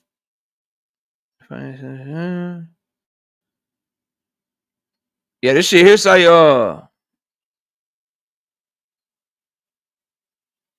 what the start time? All right. Yeah, this here say date Saturday, April 5th, time 10 a.m. Eastern time. So 9 a.m. 7 a.m. Pacific. Yeah. Main event start time should be around 11:30 a.m. That's what I'm reading from Sporting News, bro. The fight's April 5th. Tomorrow's the 4th. Yeah, I think they might be wrong, bro. Best thing you can do, go to your ESPN Plus app and type it in, and then they'll have the start time on there for you. They'll have the start time on there for you, bro. You know, ESPN be bullshitting. They top rank is looking for a home, so they bullshit. Now, keeping on the Shakur Stevenson news, Shakur Stevenson versus Williams Zepeda becomes a reality as Oscar De La Hoya says, look, Shakur has agreed to the fight. Williams Zepeda wants to fight. My only thing is, all right, then Oscar, make the shit happen. Shout out to my dog, Tony with the one piece in the Cash App says for the cook up. Shout out to A-Sauce Stain, my dog Allen with the 5-piece, no biscuit in the Cash App says for keeping it real. Appreciate you, dog. I need niggas to understand, bro. I don't hate Shakur Stevenson. That's why I want him to get this fight so he can prove y'all right, bro. This will be the one against Williams Zepeda where if he's everything that y'all say he is as Shakur Stevenson fans, he should make this shit look easy. He should make this shit look hella easy, bro. Straight up. The shit should look easy, bro. This is every question that people have about Shakur that's legitimate boxing questions. How does he deal with power? How does he deal when somebody presses the issue? How does he deal with a volume puncher? They all get answered with somebody like Williams Zepeda. And selfishly, he exercises a mandatory, so that gets him more options to be able to go off and do what he want to do with voluntaries, unifications that we all want to see, shit like that. So, we gotta see this, bro. We gotta see this fight. So I like the way Oscar De La Hoya is talking, but you can never trust Oscar De La Hoya and Williams Zepeda fighting Shakur Stevenson because of how they act in 2023. Some of the, the WBA, they being number one in the WBA and shit. It's a lot of red flags, but at least I like how they talking. And if Zepeda is trash, like y'all say he is, right? If Shakur is gonna be just too good for him, then I would like to see that. Because I got questions. Because your skill don't mean shit if you scared of a motherfucker like Zepeda. If he smell hoeing you, if he smell bitching you, that's gonna make his work rate increase. Right? And even if you are hitting him with some counter shots, like Tevin Farmer, he still will keep coming like he did in the first fight. Now in the second fight, he gassed late in the fight for whatever reason, but usually Zepeda got a great gas tank. But he looked like he punched himself out for the first part of the fight, trying to stop motherfucking Tevin Farmer. But fighting for a world championship, fighting Shakur Stevenson, Shakur probably gonna have to be the one to stop him. And say what you want about Shakur Stevenson's skill, it took courage from Tevin Farmer. Before he got to the 11th, 12th round where he started having good success against Williams Zepeda, that boy took a beating. That boy took a fucking beating to get those counter shots off. Is Shakur Stevenson good enough to do that type of shit without taking a beating? Fight with that type of courage? Fight with that type of tenacity? Fight with that type of toughness? Or is he just so good that it won't even get there for him? These are the questions that we have that we need to see. So I hope this fight happens. Because I want the shit that his fans talk for him to be validated. You shouldn't talk shit like you talk for him when all you got is Padley to go off of. All you got is Yoshino to go off of. All you got is Artem to go off of. The Edwin performance was doo-doo. Let's see him put on a great performance against the premier pressure fighter in the goddamn division. Make him look slow. Make his work rate drop. Make his fucking catch him with counters at will while you don't run and you just stand right there making them miss, making them pay. He throwing a 4-punch combination, don't hit shit. You throw 1 or 2 shots and they pristine, perfect, accurate. You do your thing. Because if the nigga runs the whole time, that's just gonna embolden Zepeda. That's just gonna embolden Zepeda. If Shakur got the type of dog that Tevin Farmer got, then Shakur gonna wash him. But if these questions that I have about his dog, his mental toughness, his tenacity are valid, that's gonna be a tough night work for him. Not to say he can't win, but you not finna just, if he fight Williams Zepeda, how he fought Edwin De Los Santos, bro, that's gonna open up the door for Zepeda, bro. If he fights Zepeda worried about his power, overly defensive, not taking no chances, waiting for the perfect counter shot, scared to throw at the same time as him. If he fight him like that, bro, he's gonna give Williams Zepeda a chance in that fight. I'm just letting you know that now. If he shell up and be too defensive and get to running around the ring, he's gonna give him a shot in that fight. If he's who y'all say he is, he should be able to do Williams Zepeda how Floyd did Canelo. He should be able to do Williams Zepeda how Floyd did Marcos Maidana, bro. That's what we're here to see. So I hope the fight happen for the sake of Shakur Stevenson and his fans. I hope that we get to see it, bro. I really hope we get to see it. Let's see what's up. Rivieres, what's up? What's good with you, big dog? Can you hear me? With you? I can hear you loud and clear. What's up? What you got for the show? I've been sitting back enjoying the show. I just got on, but yeah, man. I can usually depend on my boy KO to always keep it a buck, but I think you've been reneging on keeping it a buck lately when it comes to this Virgil Ortiz situation. I'm listening. Why ain't he a duck? Virgil Ortiz ducking who? Bakram Murtazaliev. I haven't looked at that, bro. I can't say he ducking or not ducking. Tell me what happened. I mean, it's pretty much the exact same thing that happened with the boot situation, where supposedly Turki sent. He got an offer. Yeah, supposedly Turki talked to Murtazaliev's team, and I forget who Murtazaliev fights under. I forget what the promotional company is, but literally, Virgil Ortiz's dad, he had no idea that the dude that was actually tweeting about it was actually Murtazaliev's representative, like his promoter or manager or something like that. Because he posted and he was like, Turki sent us an offer. We accepted the terms. We ready. We just waiting on Virgil Ortiz and his team to give us the okay that they want to fight. And then obviously I'm reading it right now, bro. That slipped through the crack. Hold on, I'm reading it. And then I'm listening to yeah, and then Oscar De La Hoya said nothing never got sent to him, but he a liar. Then Murtazaliev promoter says this morning we were told that your team turned down the fight. Virgil Ortiz responded. His daddy responded on the platform. Says his hands are not his son's hands are injured and might not heal by then. So they're saying they got an injury.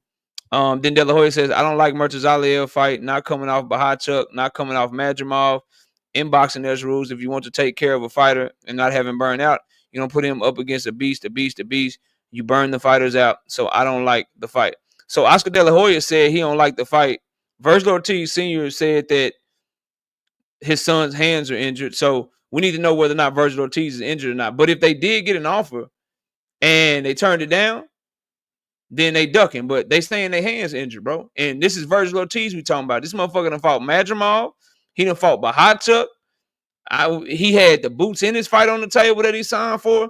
I'm inclined to believe them if they say their hands is injured, bro. So you inclined to believe them, but you ain't inclined to believe that Boots Ennis, everything that Boots Ennis said about the Virgil Ortiz and their team fiasco. What was the fiasco? Obviously, them doing it's the exact same. It's pretty much the exact same thing.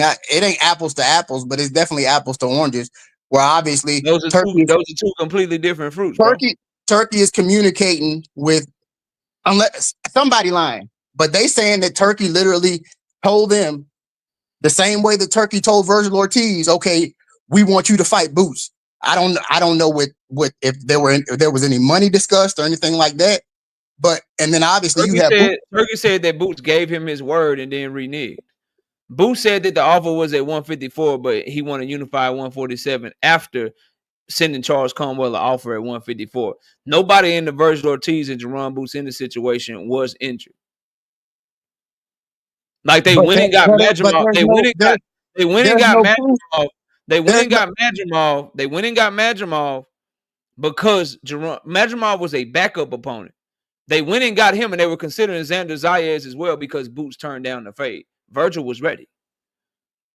Yeah, but that don't have anything to do with what we're talking about with the situations being the exact same. Eddie Hearn confirmed the offer. Here's the thing, bro. So here's the differences. In the Boots and Virgil situation, everybody involved confirmed that there was an offer on the table. From Turki to Eddie to Virgil and his team.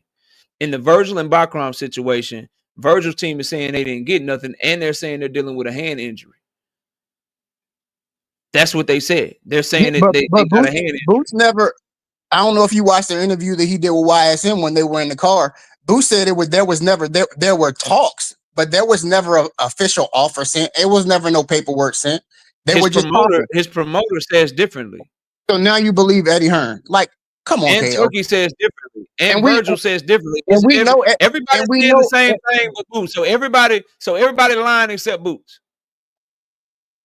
No, it's the same thing. It's the same thing when it comes to Eddie Hearn didn't say that it was a contract sent. He was like, yeah, we've been talking. There have been negotiations about. We've been in negotiations talking about the fight, but they never said it got any further than talking. Boots and had then an you offer have to fight. obviously, Boots and had an obviously offer to you fight. Boots had an offer to fight Virgil, and he decided not to fight him no more after giving Turki his word that he wanted to fight him, after telling us publicly he wanted to move up to 154 and take on all the big names, after publicly sending an offer to Charles Conwell, who's a 154-pound fighter, to fight when he didn't want to take the Karen rematch because Brian Norman Jr. ducked him. Okay, that's what happened, and I find it hard to believe that all this is going on, said a lot. And the only person that don't know about it is Boots Ennis, bro. You said a lot, but I'm gonna unpack everything that you just said. First of all, the situation with Eddie Hearn, and you saying that Eddie Hearn said that was agreeing that a contract was sent. Like I said, no contracts, nothing was ever sent. Like literally, it was all talk.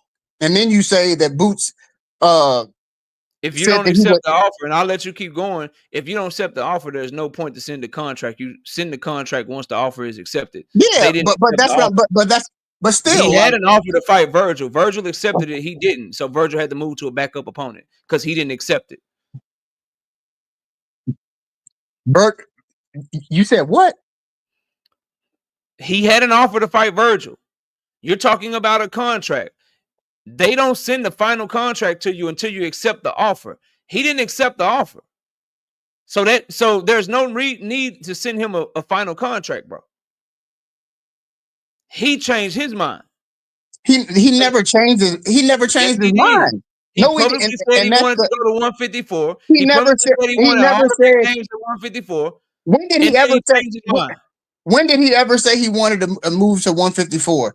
After the only time I heard Boots actually say he was moving to 154 or even mentioned it about moving to 154 was obviously after the performance that he had against Karen, and obviously emotions was running high. Why are you asking me when did he say it? If you know when he said it, he didn't say it. KO. He literally was like, "It might be time." I mean, you can play the video. Everybody can Google it. He said it might be. He said it might be time. Taking a percentage of Boots Ennis' money and lying on him. What are you talking? You said Boots said that he's moving to 154. Eddie Hearn is lying on Boots. What do you mean he's lying on Boots? That has nothing to do with you saying. He confirmed that there was an offer. He confirmed that there was an offer and that they had the Virgil fight. But Boots wants to do something else. He wants to be undisputed. He wants to unify and shit. So Boots wants to go another direction. He confirmed all of that shit, but he lying on to make his own fighter look bad. That's what you're telling me. When did I ever say that Eddie Hearn is lying? I never said that Boots got an offer. Everybody knew what was going on except for Boots Ennis.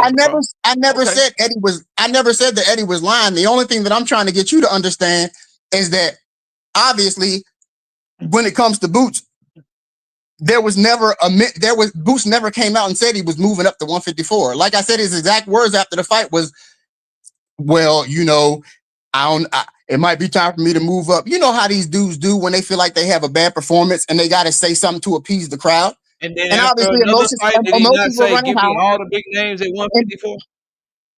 Did he not say publicly give me all the big names at 154? He never said that. Are you sure? When did he say that? He said that that same quote, bro. I'll go find it for you. But the chat can confirm it for you. He literally said, "Give me all the big names at 154," and then he sent an offer to Charles Conwell to fight at 154 pounds, bro. And KO, you gotta chill out with you and I both know, we both follow boxing. There is no fighters fight. They don't send contracts. And you keep saying Boots sent the contract. And when it comes to the Charles Conwell situation, I make the analogy, it's just like me when I first got out of college. And I put my resume into a bunch of different temp services. And the temp services sent out my resume. They didn't tell me every time they were sending out a resume to different companies, because at the end of the day, the company Eddie Hearn is just sending offers for Jerome Boots Ennis at a weight class that Jerome Boots Ennis don't want to fight at. He just sending offers, not knowing whether or not Jerome Boots Ennis. Because it's very feasible. Have you heard Boots or anybody on his team ever say anything about Charles Conwell? Boots, Bozy, none of. Listen, KO, you have not heard them say anything about Charles Conwell. No, Boots has never even mentioned Charles Conwell. But obviously Charles Conwell said, yeah, an offer was sent, but I thought it was a low ball offer. I never heard him and his team talk about Romain Villa. I never heard them talk about Romain Villa. I never heard them talk like that. Don't make no sense. So because he didn't talk about him, then he didn't know about it. He didn't send the offer. He ain't talk about Romain Villa. I ain't never heard him and his team speak on David Avenue. Because I ain't hear him speak on motherfucking what's the dude out of South Africa, Chris Van Heerden. They don't be speaking on people that they fight until they got a fight coming up, bro. They just started this talking shit. What does that have to do with the price of tea in China? That's not the same thing. Obviously, he fought Roman Villa. You can't bring up a bad point, and then I killed a bad point, and you ask me what does it have to do with the price of tea in China? What it has to do with is you try to make the point. Let's really get granular because I've been being too nice, bro. What you tried to do was you said, hey, why he didn't even say nothing about Jerome Boots Ennis. You ain't never heard. I mean, he ain't never say nothing about Charles Conwell. You ain't never heard Boots Ennis or his daddy speak on Charles Conwell. So how will we know? So that should let us know, KO, that they didn't know nothing about the offer that Eddie Hearn was sending out to Charles Conwell. I rebutted that, and I told you, well, I never heard them talk about Chris Van Heerden. I never heard them talk about Romain Villa. I never heard them talk about David Avenesian. But they damn sure knew about them fights because they ended up fighting them motherfuckers when their team was sending offers out, bro. You can't make that point and say the Conwell offer was the one that he didn't know about, but he knew about all the other ones and never spoke about them publicly, bro. That's the point I'm making, fam. Because everything that was going on around the situation, KO, YSM was doing interviews, and Boost rarely ever talked anyways, but they were doing interviews and they were talking about the offers that were sent. They talked about the Stanionis offers that were sent. They talked about the Brian Norman offer, obviously, that was sent. When Boost sat up there and said with that smug look on his face, offer was sent. They turned it down. And he went through the list. He didn't say nothing about Conwell got an offer. And Charles Conwell confirmed that he got an offer, but it was too low and that he could make more money fighting Virgil. Okay, KO. Everybody lying on this nigga again, bro? It's not about lying. It's about being logical and reasonable. Like, you don't think it's reasonable for obviously the situation that was going on. Everybody knows Boost did not want to fight Karen Kukadashian again. No, I do not think it's reasonable for your biggest American name at 147 pounds for you to be sending offers out for him, and he don't know that you're sending offers out for him. I do not think it's reasonable for Eddie Hearn to waste his time sending offers for Charles Conwell, and he don't know if Boost is willing to move up or not. No, bro, that's not reasonable. That's very reasonable because one of your biggest assets, not knowing if he's cool with the fight or not. You gonna make sure your guy's straight first, bro. If you're sending an offer for Tank Davis' team is gonna make sure Tank is cool with the fight first. Then they gonna send it to the other dude. You don't go to the B side first and then come back to your A side and be like, "I got this fight for you." No, you make sure Boots is cool with it first. You're not gonna send no offer for Conwell or Brian Norman Jr. or Stanionis or Barrios or Avenesian or Karen unless Boots knows about it and he's cool with it first. You're gonna make sure your guy is straight, bro. What are you talking about to me, man? You're not making any sense to me because because if I'm a promoter, I'm not doing that. I'm not going to my guy and talking about hypothetical fights. Well, maybe we can get you the Charles Conwell fight. You think it's a possibility we can get you to Stanionis fight? To me, as a promoter, I'm not even gonna go to my fighter until I know for sure. Okay, I can send this offer because obviously it got to go through Boost anyways. I can't make the fight until Boost okays it, so I can go and try to get all these. You're not listening to. Yo, you keep trying to cut me off, bro. You got it. It makes more sense to make sure that you got all your ducks in a row. So when you come to Boost, you can be like, "Yeah, I got this fight for you." Instead of going to Boost and being like, "Well, we might be able to get the Charles Conwell fight for you." I would do it the way that, like I said, if Eddie Hearn is smart, to me, you would send Charles Conwell, and obviously it didn't work out that way because Charles Conwell turned it down anyways. So if he even talked to Boost about it, it was a moot point. If he would have done it my way, that I think that he probably did it anyways, it would have made more sense because then obviously if Charles Conwell says yes to the offer, then you can go back to Boost and it's real shit. Like, I don't understand what you don't understand about it. You don't even waste your time. You don't even waste your time sending an offer for somebody like Jerome. And you're right. The one thing you said that's right is there is an order to things. In the business of boxing, what you just laid out is where they go get all these offers for Jerome Boots Ennis, and then they come back to him with all exactly. But they don't have to ask him about. They don't have to ask Jerome about the offers that they send out. That doesn't make sense. Why does it not? I just told you why it made sense. And you're dead wrong. You're dead wrong. Explain why I'm wrong. It doesn't make sense because if you do it that way, you run the risk of saying, I don't know why you got a fight deal done with him. I'm not fighting him. I'm not cool with that. I'm not moving up to 154. So in your brain, What you're saying makes more sense is go get an offer for Boots at another weight class with Charles Conwell, draw the offer up, get Conwell to agree with it, and then come back to Boots and say, bro, you cool with moving up to 154 pounds to fight this dude? No, I'm not cool with it. You just wasted your fucking time doing all that shit. Promoters don't move like that. You're going to go to Boots first. Hey, bro, are you okay with moving up to 154? If I can't get you something at 147, hell yeah, I'm all right moving up. Then you go try to make the fight for him. You don't go make a fight first and try to make an offer first and then come back to him not knowing whether or not he cool with it, bro. He's your guy. That's what they do. Don't make no sense what you saying, bro. It's the same. It's the same thing, KO. No, just like Tank. Yes, it is. Just like Tank said, literally. Tank was on the Gillian Wallow show. They asked him, do you pick who you want to fight? Do you call out guys? He said no. The way it usually works is Al and them usually give me like 3 or 4 fighters and I choose. It's a lot of different ways to skin a cat. You don't have to do. You can do it your way or you can do it my way. I think my way is better. They give him those 3 or 4 fighters. They don't have to give. He says yes. He says I consider all of them, but they don't go to the 3 or 4 fighters first, make a deal with all of them, and then come back to him, bro. They don't do that. They make sure he's cool with it first. They talk to him first before ever sending anything else to the other team because you got to make sure he's cool with it, bro. He got to be tripping. Hey, yo, he got to be. You don't do the work first and then come back to the nigga that you're doing the work for. You make sure he actually want the work done for you. That's like me in my home having somebody who comes in here, don't talk to me first. Don't talk to me first. Just comes in here and builds a motherfucking wine cellar for my wife without talking to me first, and then asks me if I'm cool with it. That's a terrible. I'm not cool with it. Now you got to tear the wine cellar down. You don't get paid for the work, and now you just wasted your fucking time. That's what you're saying, bro. Eddie Hearn, go do all this work. Go make these offers. Go get all these fighters to go get these deals and accept these deals. And then come back after that and see if Boots is okay with it. That shit don't make no sense, bro. They don't move like that. That's a terrible analogy. I like my analogy better, like I said, with the temp services. I mean, you're wrong. I wouldn't expect my temp services to every time. Oh, Antonio, can I send your resume? Can I send your resume? This is how you know you're wrong, bro. Oh my gosh, bro. I'll pack you up with this one. This is how you know you're wrong, bro. How did Eddie Hearn know to make offers to Stanley Onis, Barrios, and Brian Norman Jr.? How did he know that? Because Boots said he wanted to unify. He said he wanted to be undisputed, Okay, so he told Eddie Hearn. Eddie Hearn went to Boots first. He knew he wanted to unify, and so he went to go try to get him unification fights, correct? Everybody knows that Boots wanted to unify. No, but that's what he been saying. Eddie talked to him first, right?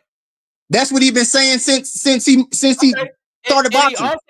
He also said, I want all the big names at 154. 154, here I come. And so what you're saying is Eddie talked to him about now you capping, bro. He never said that. He never said that. He never said that. What you're saying is, oh my God, hold on, fam.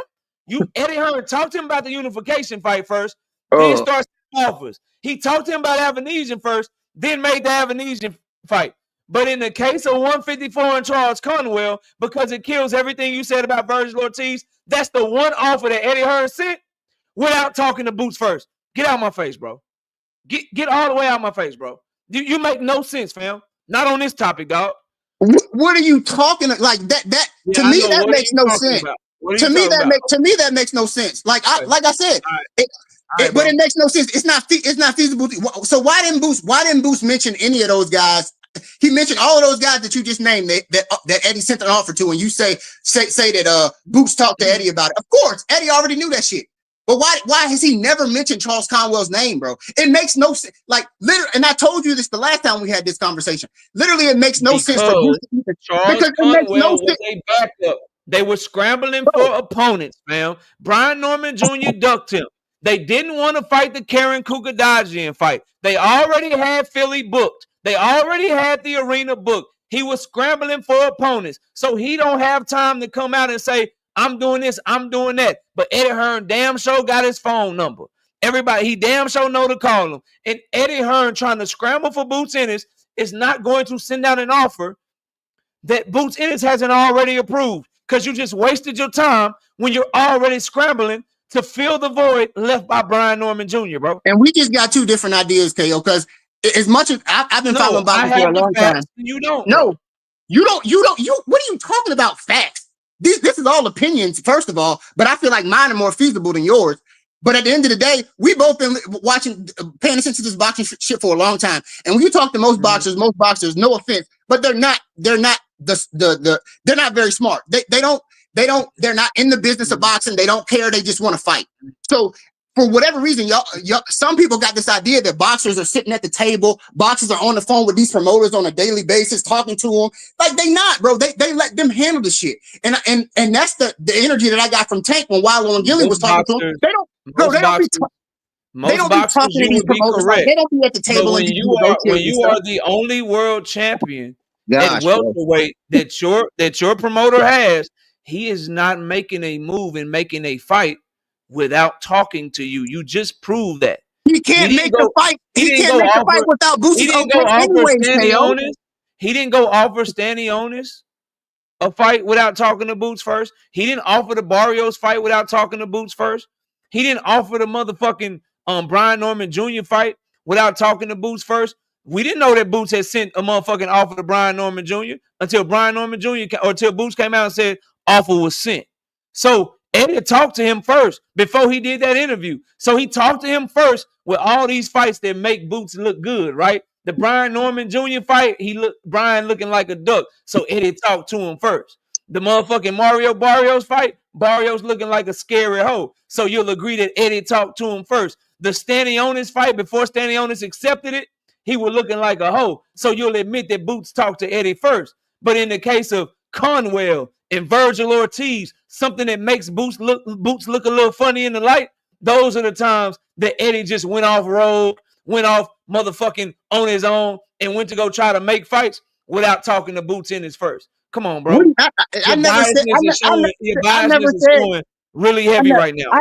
I never said that. I never said that Boots didn't know about the Virgil Ortiz, didn't know that Eddie was in talks or whatever with the Virgil Ortiz situation. Like I said, the Conwell situation, I don't know, but it's feasible to believe, like I said, that it's illogical. It's a possibility. No, it's not illogical. It's illogical because he knew about every other offer, bro. Do you not understand that, Rivieras? It's illogical because he knew about every other one. So you're saying that's the one he didn't know about, bro.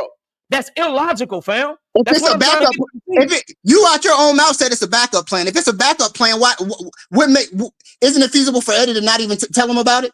Like, what's the point? No, and then obviously they didn't have to go to the backup plan until Brian Norman Jr. ducked, and they were trying to do everything they could not to fight Karen again.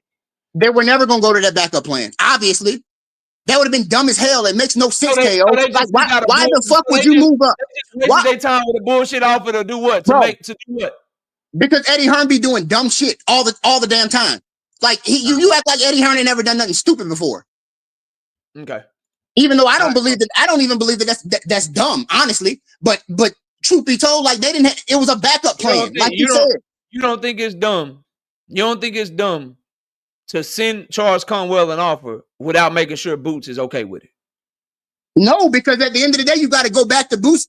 And Boots has to give the okay before the fight goes through anyways, KO. And you make it seem like it's all of this work. You can send a quick term sheet over, or you don't even got to send a term sheet. The way boxing is now, all you got to do is talk to send Charles Conwell. Charles Conwell is not even fucking Eddie Hearn's fighter. So he would show more effort towards Charles Conwell getting his fight done and then bringing it to Boots before making sure Boots was even okay with moving up in the first place. That doesn't make any sense, bro.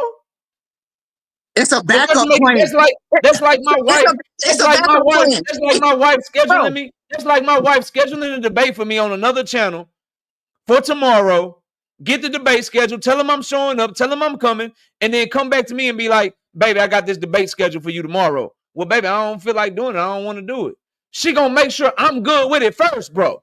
Anybody is gonna make sure that the person that they getting money off of is straight first, because that's your business partner, bro. You're going to make sure they're cool first before you go out to work for them, especially when you sign a partnership deal that Boots signed. Eddie not making no moves without making sure Boots is okay with it, especially no cross-promotional shit. What are you talking about, bro? I don't understand what you because like I said, at the end of the day, like I don't understand why you're not understanding that it all comes to the same ending. Like you have to go through Boots before the fight goes through, period. Boots has to give the yes, whether he gives the yes before Eddie Hearn goes and sends a term sheet or whatever the case may be, or you're trying after. to take the heat. The problem is, it's all started with the Virgil shit, Rivieras. You're trying to take the heat off of Boots, and so you feel like by acting like he didn't know about the Charles Conwell 154-pound offer, that lessens the heat of him saying that I don't want to fight Virgil at 154 because I'm staying to unify at 147. And the reason that doesn't work is because anyone with common sense is going to find it hard to believe that Eddie Hearn is sending offers out to fighters without Jerome Boots Ennis knowing it. And so then that next question is going to become, why were you willing to fight Charles Conwell at 154, but you weren't willing to fight Virgil at 154? That's what Boots Ennis and his fans, such as yourself, that's the conversation you're trying to avoid. That's why you're taking that tack. That's why you're taking that talking point. This is me you're talking to, bro. Now that I get you in the corner, now it's okay. Oh, well, it's all come to the same ending. Well, it all come to the same point. Well, then why are you arguing it in the first place? I know why you're arguing it, and you know why you're arguing it. You want to put out there that he didn't know what was happening because it doesn't make him look as bad, because you know that you would have to answer, why the fuck would he fight Conwell at 154 but don't want no Virgil smoke at 154? So in trying to avoid that, you're coming up with this cockamamie, illogical talking point that he didn't know that Eddie Hearn sent Conwell an offer in the first place, which is not feasible, which doesn't make any sense, because Eddie Hearn is not going to go send offers for Jerome Boots Ennis unless Jerome Boots Ennis knows about it first, because he'd be wasting his fucking time. Let me go send an offer to Conwell, and I don't even know whether or not you'll move up to 154. It makes no fucking sense. That's why we're arguing the point, because you're trying to take heat off of Boots Ennis because you know that makes him look bad, so you're coming up with this story, and I'm trying to impress upon you how that don't make no fucking sense, and he still got to answer why he would fight Conwell and send Conwell an offer at 154, but turn down Virgil at 154 with nothing on the table. That's the debate we're having. You can't play that shit with me, bro. I'm not trying to play anything with you. Like you that was a nice little diatribe, but at the end of the day, like I said, it all leads to the same ending. And you said, why would he send it? Why would he send it? If what are you talking about? It's not what I said. Why did you even bring it up in the first place? Bring what up in the first place? That is feasible. If it all comes to the same ending, why did you try to make it a point to say that Boots Ennis didn't know about the Conwell shit in the first place? If it's all the same. Because like I that's what I've been explaining the entire time. Maybe I haven't been clear, but I'm just trying to make clear to you. And obviously you don't think it's logical. You don't think it's feasible. You don't think, for whatever reason, you think it's equivalent to building a wine cellar in your basement to sending a verbal offer to Charles Conwell's people. Like, bro, that's not what I asked. You engaging in hyperbole like crazy. Like that don't make the point. No, what you just did was talk a bunch of shit to try to deflect from what I asked you. So I'll bring it back, and you're gonna answer the question, bro, or are you just gonna admit, damn, KO, I really don't have an answer for it. This started with you saying, because we're talking about Jerron Boots Ennis and motherfucking Virgil Ortiz. And I came up and I said, well, bro, he sent Conwell an offer at 154, so why the fuck he wouldn't fight Virgil at 154? Your response was, well, KO, he didn't even know about the Charles Conwell shit. Come on, man. You think he knew about the Charles Conwell shit? You said that to me because you didn't really have a good answer, because you know the next question was going to be, how the fuck you'll fight Conwell at 154 and you won't fight Virgil at 154? So the reason that you brought that up in the first place was because you were trying to make it seem like Boots Ennis was never considering going to 154 in the first place. That's why you brought it up, bro. That's why you made the point. So what I'm asking you is, if it all of a sudden, now we into the conversation, we into the debate, all of a sudden, now it all ends the same. All of a sudden, now it's all the same thing. But if it was the same thing, you wouldn't even try to rebuttal me in the first place. So I'll ask you again. If it's all the same thing and it doesn't matter, why are you trying to make the point that he didn't know? You went on a whole nother soliloquy, bro. And literally, that's not what I was trying to say. Like, at all. Like, like I said from the start, I don't care about the whole to do or what I was leading into, and you knew that I knew that you were going to lead into the whole because I think that's all hogwash anyways. At the end of the day, my whole point was the question that you asked me. My whole point was, do you not think that it's feasible that Boots did not know about the offer because of the fact that we've seen so many situations? I mean, we literally Stanionis, who he's about to fight now, it's the opposite end of the spectrum. But we've seen Stanionis literally come out in interviews many a times and say, you just went backwards. You just went backwards. Because I'm trying to ask me that. You did ask me, KO, do you think it's feasible? I said, no, bro, that's illogical. You said, how is that illogical? I explained to you everything I just said again, and you kept arguing it. Yes, because you wouldn't let me talk. I tried to give you the analogy of, like I said, when I got out of college and the temp agencies, they didn't call me every time that they were sending my application out to a certain business. They didn't call me every time. They sent them out because they knew before I can tell these this company that Antonio wants to accept the job, then he has to okay it. The same thing with Eddie Hearn.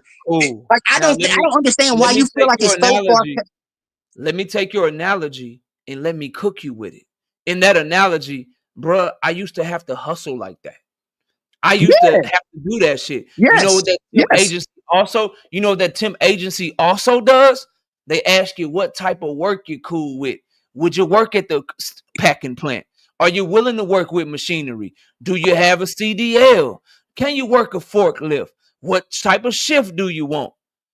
Before they go try to get any job for you, they not if you were college. They know what you cool with and what you're not cool with, what type of experience you have and what type of experience that you don't have. So in your analogy, you know what that promoter does?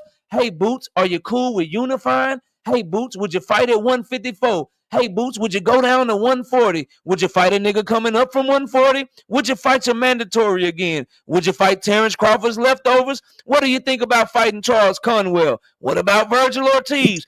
Would you fight Bud Crawford? They're going to make sure that the nigga is okay with the parameters before they go off and try to do any work for him in the first place. I mean, our situation is a little bit different because I mean, my resume spoke for itself. They ain't asked me. I obviously I had a degree. I had a degree, and my resume was my resume. They ain't have to ask me if I wanted to drive a forklift. I knew what type of job I wanted to work. But so when you was with the temp agency, they didn't ask you what type of shifts you want. They didn't ask you when you was okay working. Could you work weekends? They didn't ask you none of that shit. They just took your resume and then just called you with shit. Because they was gonna have to ask me if I was okay with all of that stuff anyway. I got a second shift position. I got a third shift position. Whatever the case may be, they was gonna have to ask me anyway. Why you gonna go through the small talk? I just don't get it. At the end of the day, right, you even said that it was a backup plan. It was a contingency plan. Like I don't understand why you're putting so much onus on the fact that it's not believable. I'm not gonna respond no more, bro. Just go ahead and get it all off. I'm gonna move on to the next. But go ahead and get everything. Yeah, but you saying it's not feasible or it's not logical that Eddie Hearn didn't run it by Boots by sending out the Charles Conwell offer, and on top of that, saying that I was worried about you saying that if he sent Charles Conwell an offer, then obviously that means he can fight Virgil Ortiz. I'm not worried about that because like I said, I feel like that's a moot point anyways, because at the end of the day, Boots never moved up. He never moved up. He's a 147 pounder. He's always said that he wanted to unify at 147 pounds, and that's what he's doing. And y'all taking and you adding on and adding sauce on to saying Boots said he want everybody at 154. Boots ain't never say that, bro. He literally made a comment after the fight, after being emotional, after knowing that he didn't put on a good performance in his hometown. And he was like, it might be time for me to move up. He never, and obviously cooler heads prevail once you ain't as emotional, once you calm down. And he realized, like, bro, it'd be stupid for me to move up. I'm not moving up. Like, I don't understand why you feel like I was worried about. I don't feel like the Charles Conwell offer was ever serious. Okay. And I don't understand how you don't feel like it was ever serious. Because you even said yourself it was a contingency plan. All right, bro. Salute to you, Rivieres. You know you're always welcome, bro. Let me get to the rest of the show. Salute to my dog, Rivieres, bro. Appreciate you coming up, man, and All right, having big this dog. little verbal sparring match with me, man. Salute to you. All right. Salute to my dog Rivieres, man. Shout out to my dog Dundrick then with the being a member for 18 straight months. Don't trust grown because with Lisp. Hashtag return of the hitman. Salute, bro. Salute, bro. And then I got my dog Crown Jewel. I think he had dropped the super chat. Let me go back and catch that shit, bro. Catch that shit. Shout out to Crown Jewel with the 5-piece in the super chat. He says, no opinion. Boots is a promotional partner. It all goes through him. He made that clear in the interview with YSM. 100%. 100%, bro. 100%. Shout out to my dog, Crown Jewel Boxing. Crown Jewel Boxing. All right, let's move on, bro. I got some more. I got a lot of more topics, man.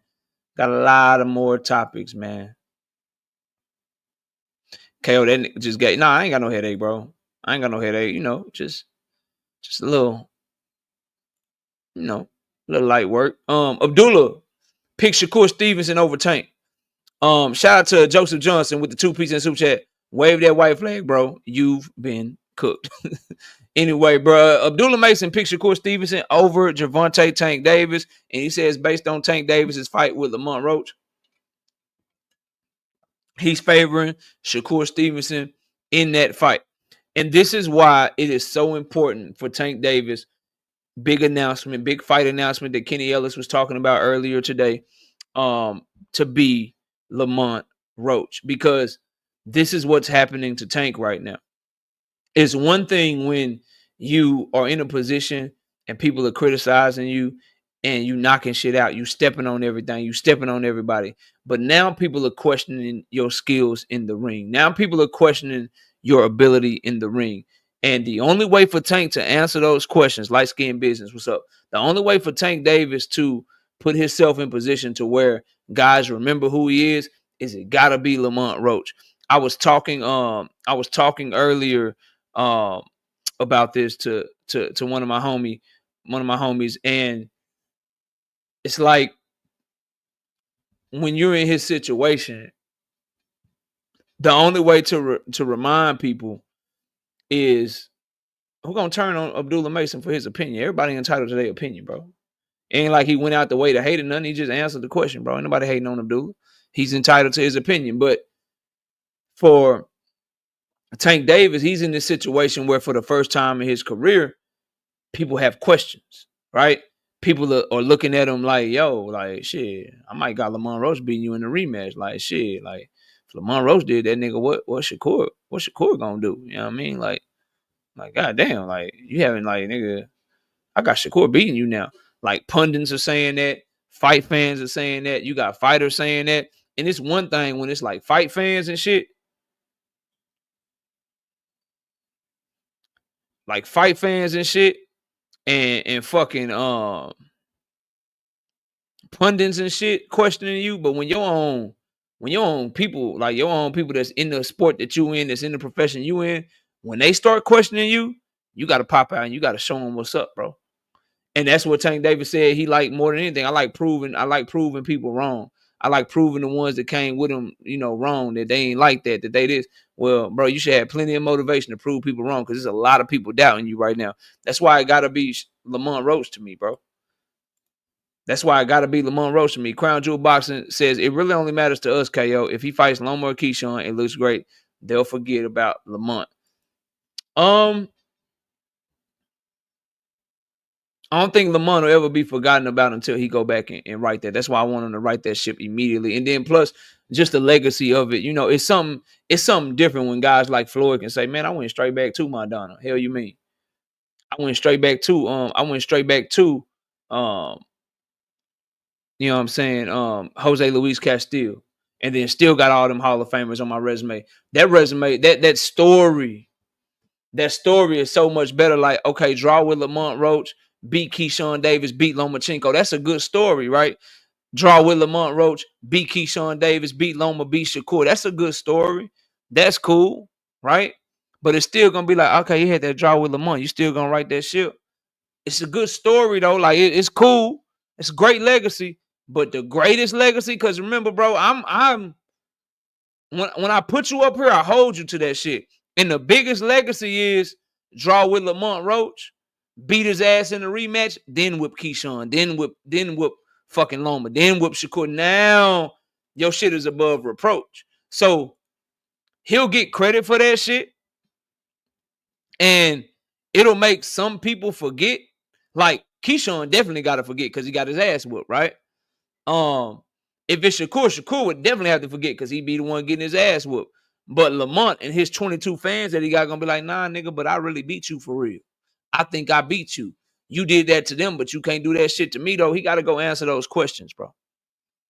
He got to go answer those questions. And I feel like what we want matters is his fans that made him rich because we buy his fights, we buy his pay-per-views or whatever. What we want from him matters, bro. Because guess what he going to want? He going to want $80 for that pay-per-view, and them tickets going to be high as fuck. And he going to want 20,000 plus people to fly their ass to Vegas to watch him fight.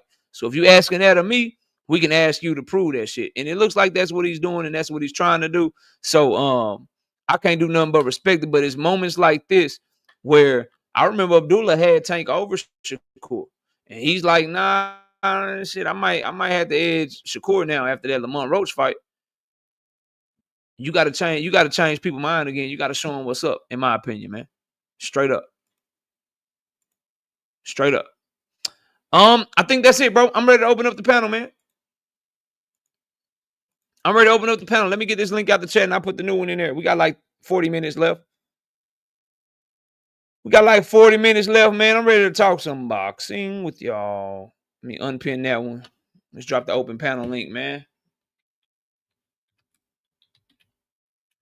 Shout out to everybody that donated in the Cash App and the Super Chat, man. Please go ahead and drop some Super Chats and Cash Apps for the hard work. If you enjoyed the show today, show me some love in the Cash App, in the Super Chat, and hit that like button if you haven't already, man. If you enjoyed the show, please, please, please do that for your boy. All right, here we go.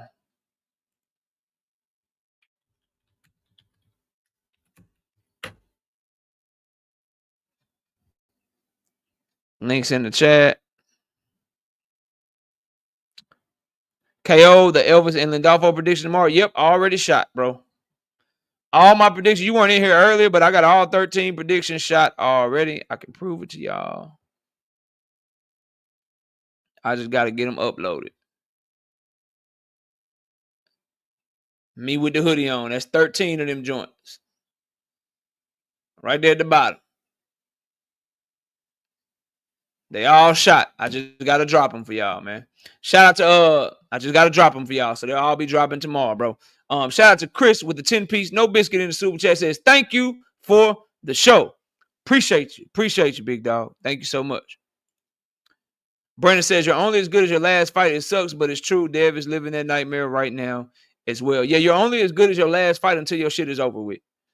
When your shit is over with and we can look at your career in its entirety and you're done fighting, then we can look at you and be like, okay, he was still a great fighter, right? But while you're in the moment, yeah, you're only as good as your last fight. You're only as good as your last performance. All that shit, man.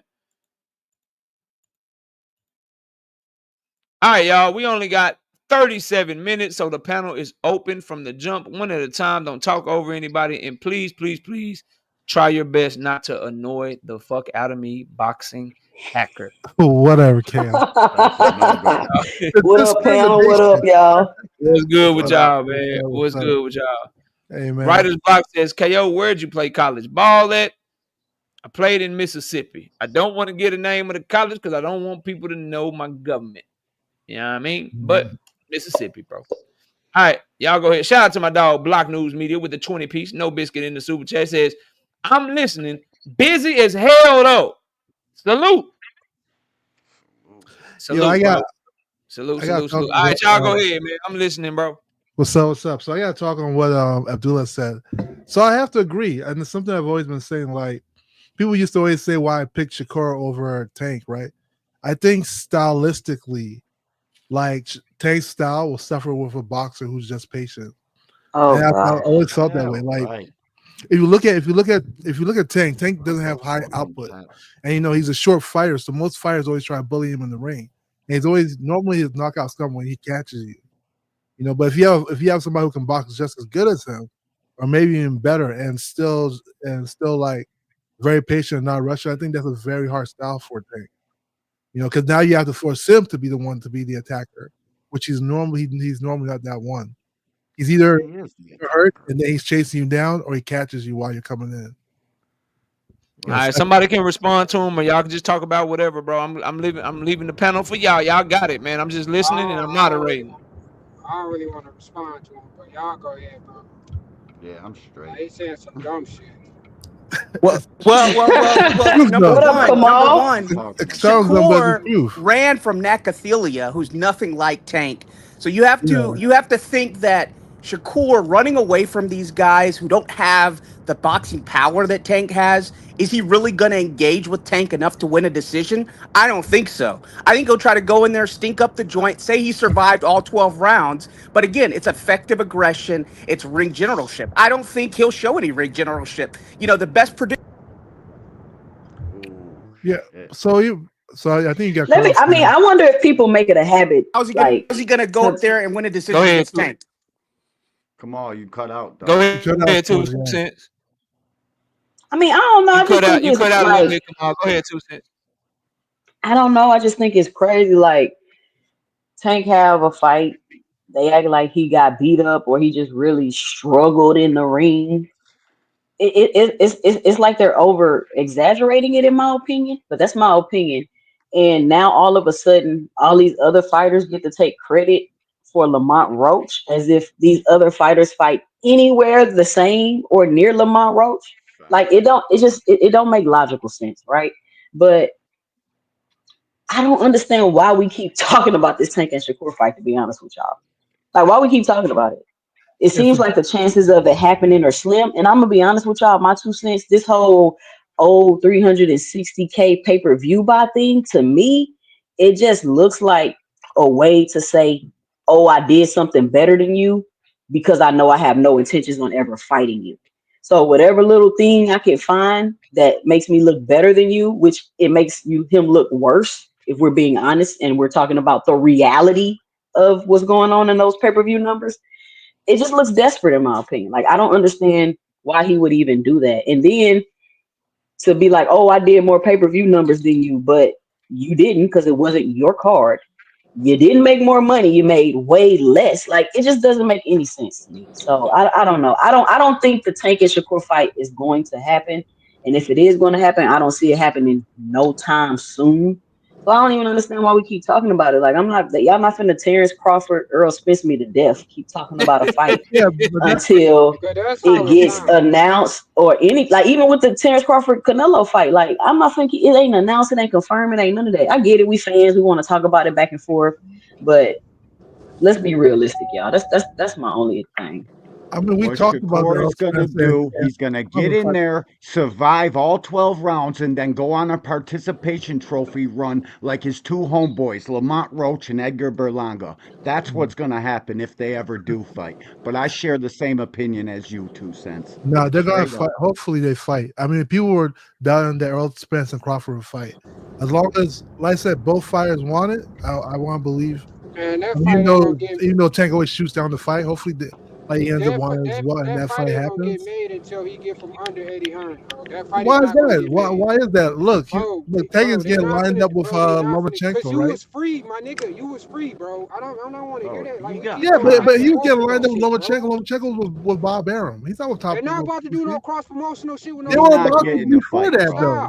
They were literally about to have a cross. He's not getting the fight. He had his opportunity when they called his Lomachenko was never a free agent. What are you talking about? I'm talking about Shakur. He not getting shit. They were before the Shakur fight. Lomachenko was out of his deal with ESPN. That's how the fight was able to be made. Real quick, let me catch a super chat. Shout out to Victor with the 2-piece, no biscuit super chat. The last one was a superb cook, KO. You that one. Appreciate that, bro. Y'all go ahead. Let me ask y'all a question real quick. Because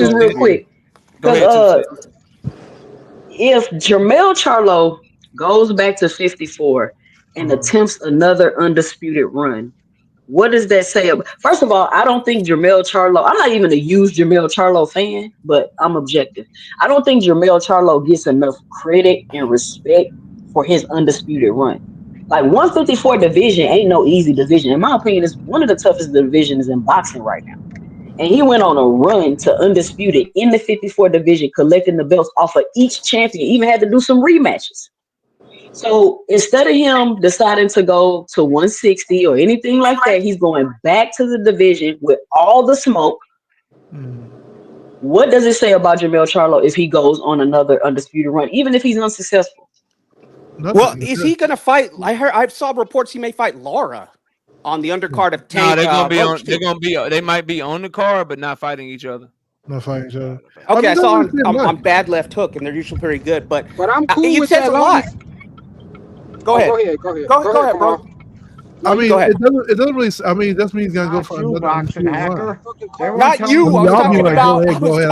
Fucking paid in full. motor Go ahead. Paid in full. Yeah. Fucking shit. Yeah. Go ahead, bro. My bad. Listen. All I was gonna say is they went for another undisputed run. I really think that Jimmy. Who you was just talking about? 2 Cent.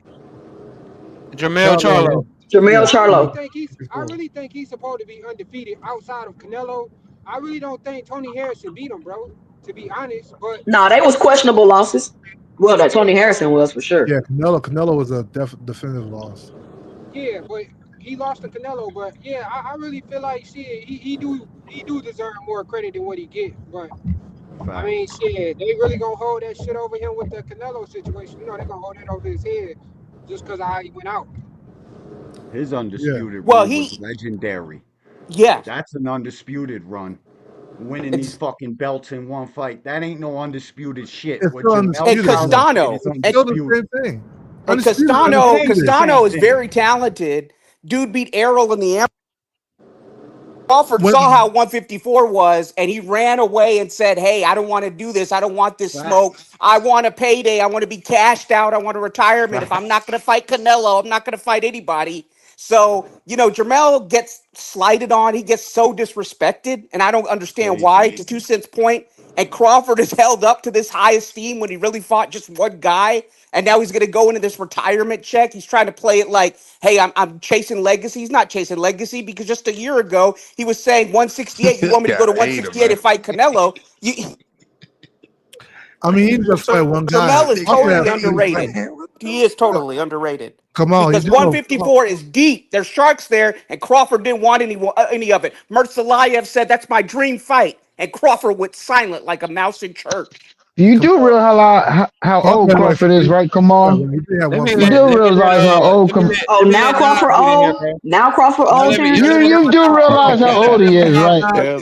Hold on, bro. Be quiet for a second.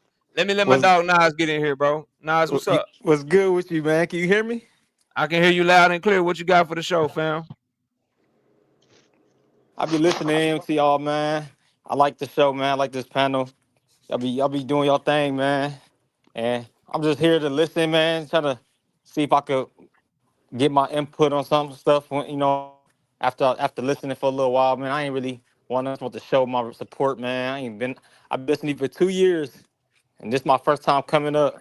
I'll be in the back. I appreciate you, bro. Just chime in. It get a little crazy. I know you be watching or whatever, so just chime in when you ready to say something, bro. Terrence, what's up, man? My cousin this weekend too, y'all.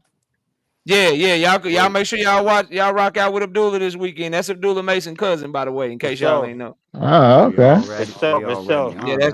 That's the young man that connected me and Abdullah, man, and his family. So that's my dog right there. Terrence, go ahead, bro. What you got for the show, man? Yo, I mean, this is just ridiculous, bro. Hold on, Terrence. Who being ridiculous? Talk to him. Who I was just up, Terrence? No, I was just saying that what were we talking? I was asking a question. I forgot what did y'all just say? They was talking about a lot of stuff. You can't even remember what you're finna cap about, Terrence. I forgot. You know what I was just saying. You forgot who you're gonna dick ride, Shakur? Oh, come on. Yeah, it was something with Kamal. Oh, yeah. Bud is 30. Bud is you do realize that Bud is 38. Why is he gonna go and fight everybody and anybody at 38 years old? Because that's what he's trying to get. He's the one who set the goal. He said my goal is to be undisputed at 154, and then he quit after Madrimov. That was his goal. Come on, most fighters. First of all, come on, most fighters at 35 are done. What are you saying? So you want him to be Superman? You Come know on, he I'm get in the Telling you bag the and leave. standard that he set Y'all himself. think Those he's were super his He's secure? words. said that. he's Come on, trying what to do you He get mean? the bag and absolutely get said out. that. He He So absolutely Kamal, absolutely did. you What got did a fucking he said say? problem. that. Boxing So What, hacker, he's seriously, capping. so Kamal, you One at a got a time, problem bro. with what he One at a doing. time. So hold on. Kamal, you got a problem with what he's doing. Absolutely. I mean, it's a You, cherry pick, but eh, hey, he's getting he's paid. He's 38. getting paid. I don't give So a damn about his age. okay, I so don't give a damn let's just about his age. okay. You were really Keep about that that same life. energy. Keep that If you same were energy, about that Kamal, life, for and everybody. you KO can tell you, I didn't like the Jermell Charlo Canelo fight because He hated it. to that doofus in the chat, who was his Hated name? it. DJ Talks Magic. Canelo avoided Jermell when they were both at 154 because Yep. actually Jermell had a deal with Golden Boy, and Oscar was supposed to get him the Canelo fight, and he didn't get him the fight, so that's why Jermell went over to Al Heyman. So look, Canelo was supposed to fight Jermell when they were on equal playing fields, and he didn't. So he a lot of times he's a scavenger, he's a vulture, and he fought Jermell and made him come up. Right after they do the heavy When lifting. did Terrence Crawford ever say he wanted to be on the street at If 153? if if What? Crawford had transitioned his way up to the weight and acclimatized like Andre Ward did, or taken on William Skull, or taken on a Christian M. Billy, and taken on some kind of transitionary fight, then I would have been okay with it. But it's clearly a money grab. He's not even trying 37. to acclimatize It to the is. weight. He's But sitting he out can until he still. gets the But fight. They're both at It's the a Kamal, you cash act like grab, legacy. it's nothing not. more. But Kamal, you act like it's not legacy though. That's the problem. Yeah, it's a cash. He wants Legacy for money, Bud. but it's a yes. So why It's, wouldn't he take that's the the only fight? person benefiting from this Who shit. His cares? He's not. legacy No, This this was is is what what Bud Terrence. success. does. No, So His what? Terrence. legacy was Terrence. to be It's Hey, not undisputed. him. let me It's not him. hold up, everybody. Let me ask y'all this. So, Terrence, this is for you. If Bud Crawford loses, does it hurt his legacy? For some people, I don't know, not me, I'm but talking some to you. people. I'm Some talking to people you. just want him to lose. Nah, I'm I talking mean, to he you. No, going that's not out the If he question. there. loses, hold on, hold on. No, I If he said loses, no. if I he said in loses, my eyes, no. I'm not so in then my eyes. hold on, hold on. But in your eyes, it's a legacy fight, right? Yeah, All right. So if yes, it's it a is legacy fight in your eyes, but if he loses, he doesn't lose any legacy. How is it a legacy fight? for him. That's what I'm trying But to think. Bud No, is a no. legacy fight. What's the Maybe you effect don't of legacy? understand. If Hold on, If Canelo everybody, wants to, stop for a second. yeah, Maybe you don't yeah, understand what you're saying. You're saying no, that I if he do. loses the fight, it doesn't hurt his legacy. But you're Not in calling my it a eyes, legacy no. fight. How does For that go him, together, bro? because if he beats Canelo, they're going to look in the annals of history and say, look, he beat a guy at 168, one of But the best fighters. if he They ain't loses going to to go back and Canelo, say Canelo but ducked if and he all this loses stuff. to Canelo, it doesn't hurt his legacy at all in your eyes. So how is it a legacy fight? It will hurt For his legacy. him, knockout. I don't know how many times I can say that. For Terrence Crawford is a legacy fight. Did I say it's a legacy fight for Canelo? No. But he wants the One-way 100. fight. He One-way wants fights the where a fighter 150 million. He one-way wants the fights where a 150 fighter's million that he's getting, reputation is right? not on Hey the line. Terrence, why It's is not a legacy Benavidez too fight, bro. big for? I'm gonna say Why this is and I'm gonna let Benavidez a y'all one? get back to it because I talk damn near the whole show. I'm gonna say this and let y'all So, get back to it. so wait, hold on. Why It is does, he? it does I affect his said I'm gonna legacy. say this, boxing hacker, then I'm gonna let y'all get back to it. Damn. He In wouldn't be my acting. opinion, and y'all can go ahead and do whatever y'all want. You cannot say that a fight is a legacy fight if it's only one way. Meaning, if there's nothing on the line for that fighter's reputation, if all that fighter has to do is fight hard and basically show up for a participation trophy, and their legacy is not hurt by losing, then it's not a fucking legacy fight, bro. Facts. Yeah, you My can't And how call opinion. it about? that. For Facts. him. You're Can gonna I get answer that, losing. KO? Can I Always answer affects Okay, that, the legacy. KO?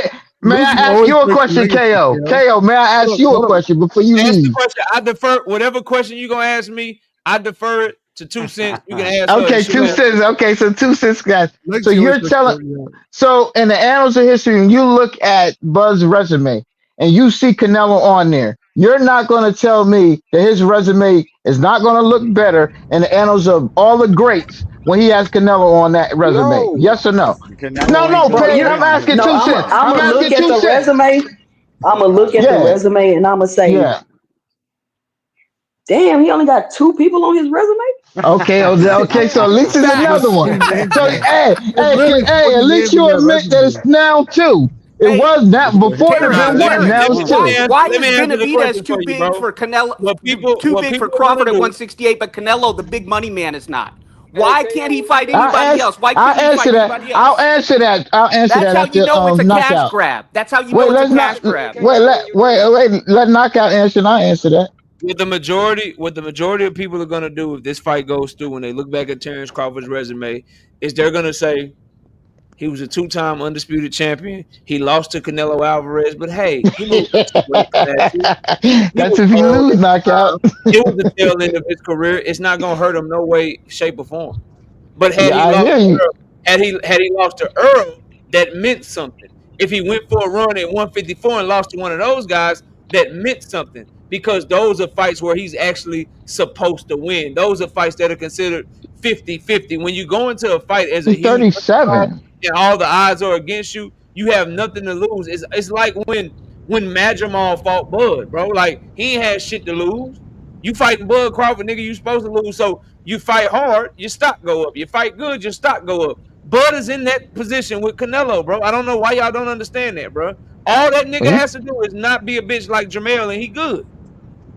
No, but I can see if he was third. If he was younger, his legacy will be if he beats fight a Canelo, loser fight. he let everyone else do the heavy lifting in 2 of the 3 undisputed. The first one he got, he did some work. But he let Errol do all the heavy lifting, so he just had to fight one guy while he was fighting a bunch of leftovers at top rank. Come on, you know, fighting a bunch of leftovers at top rank.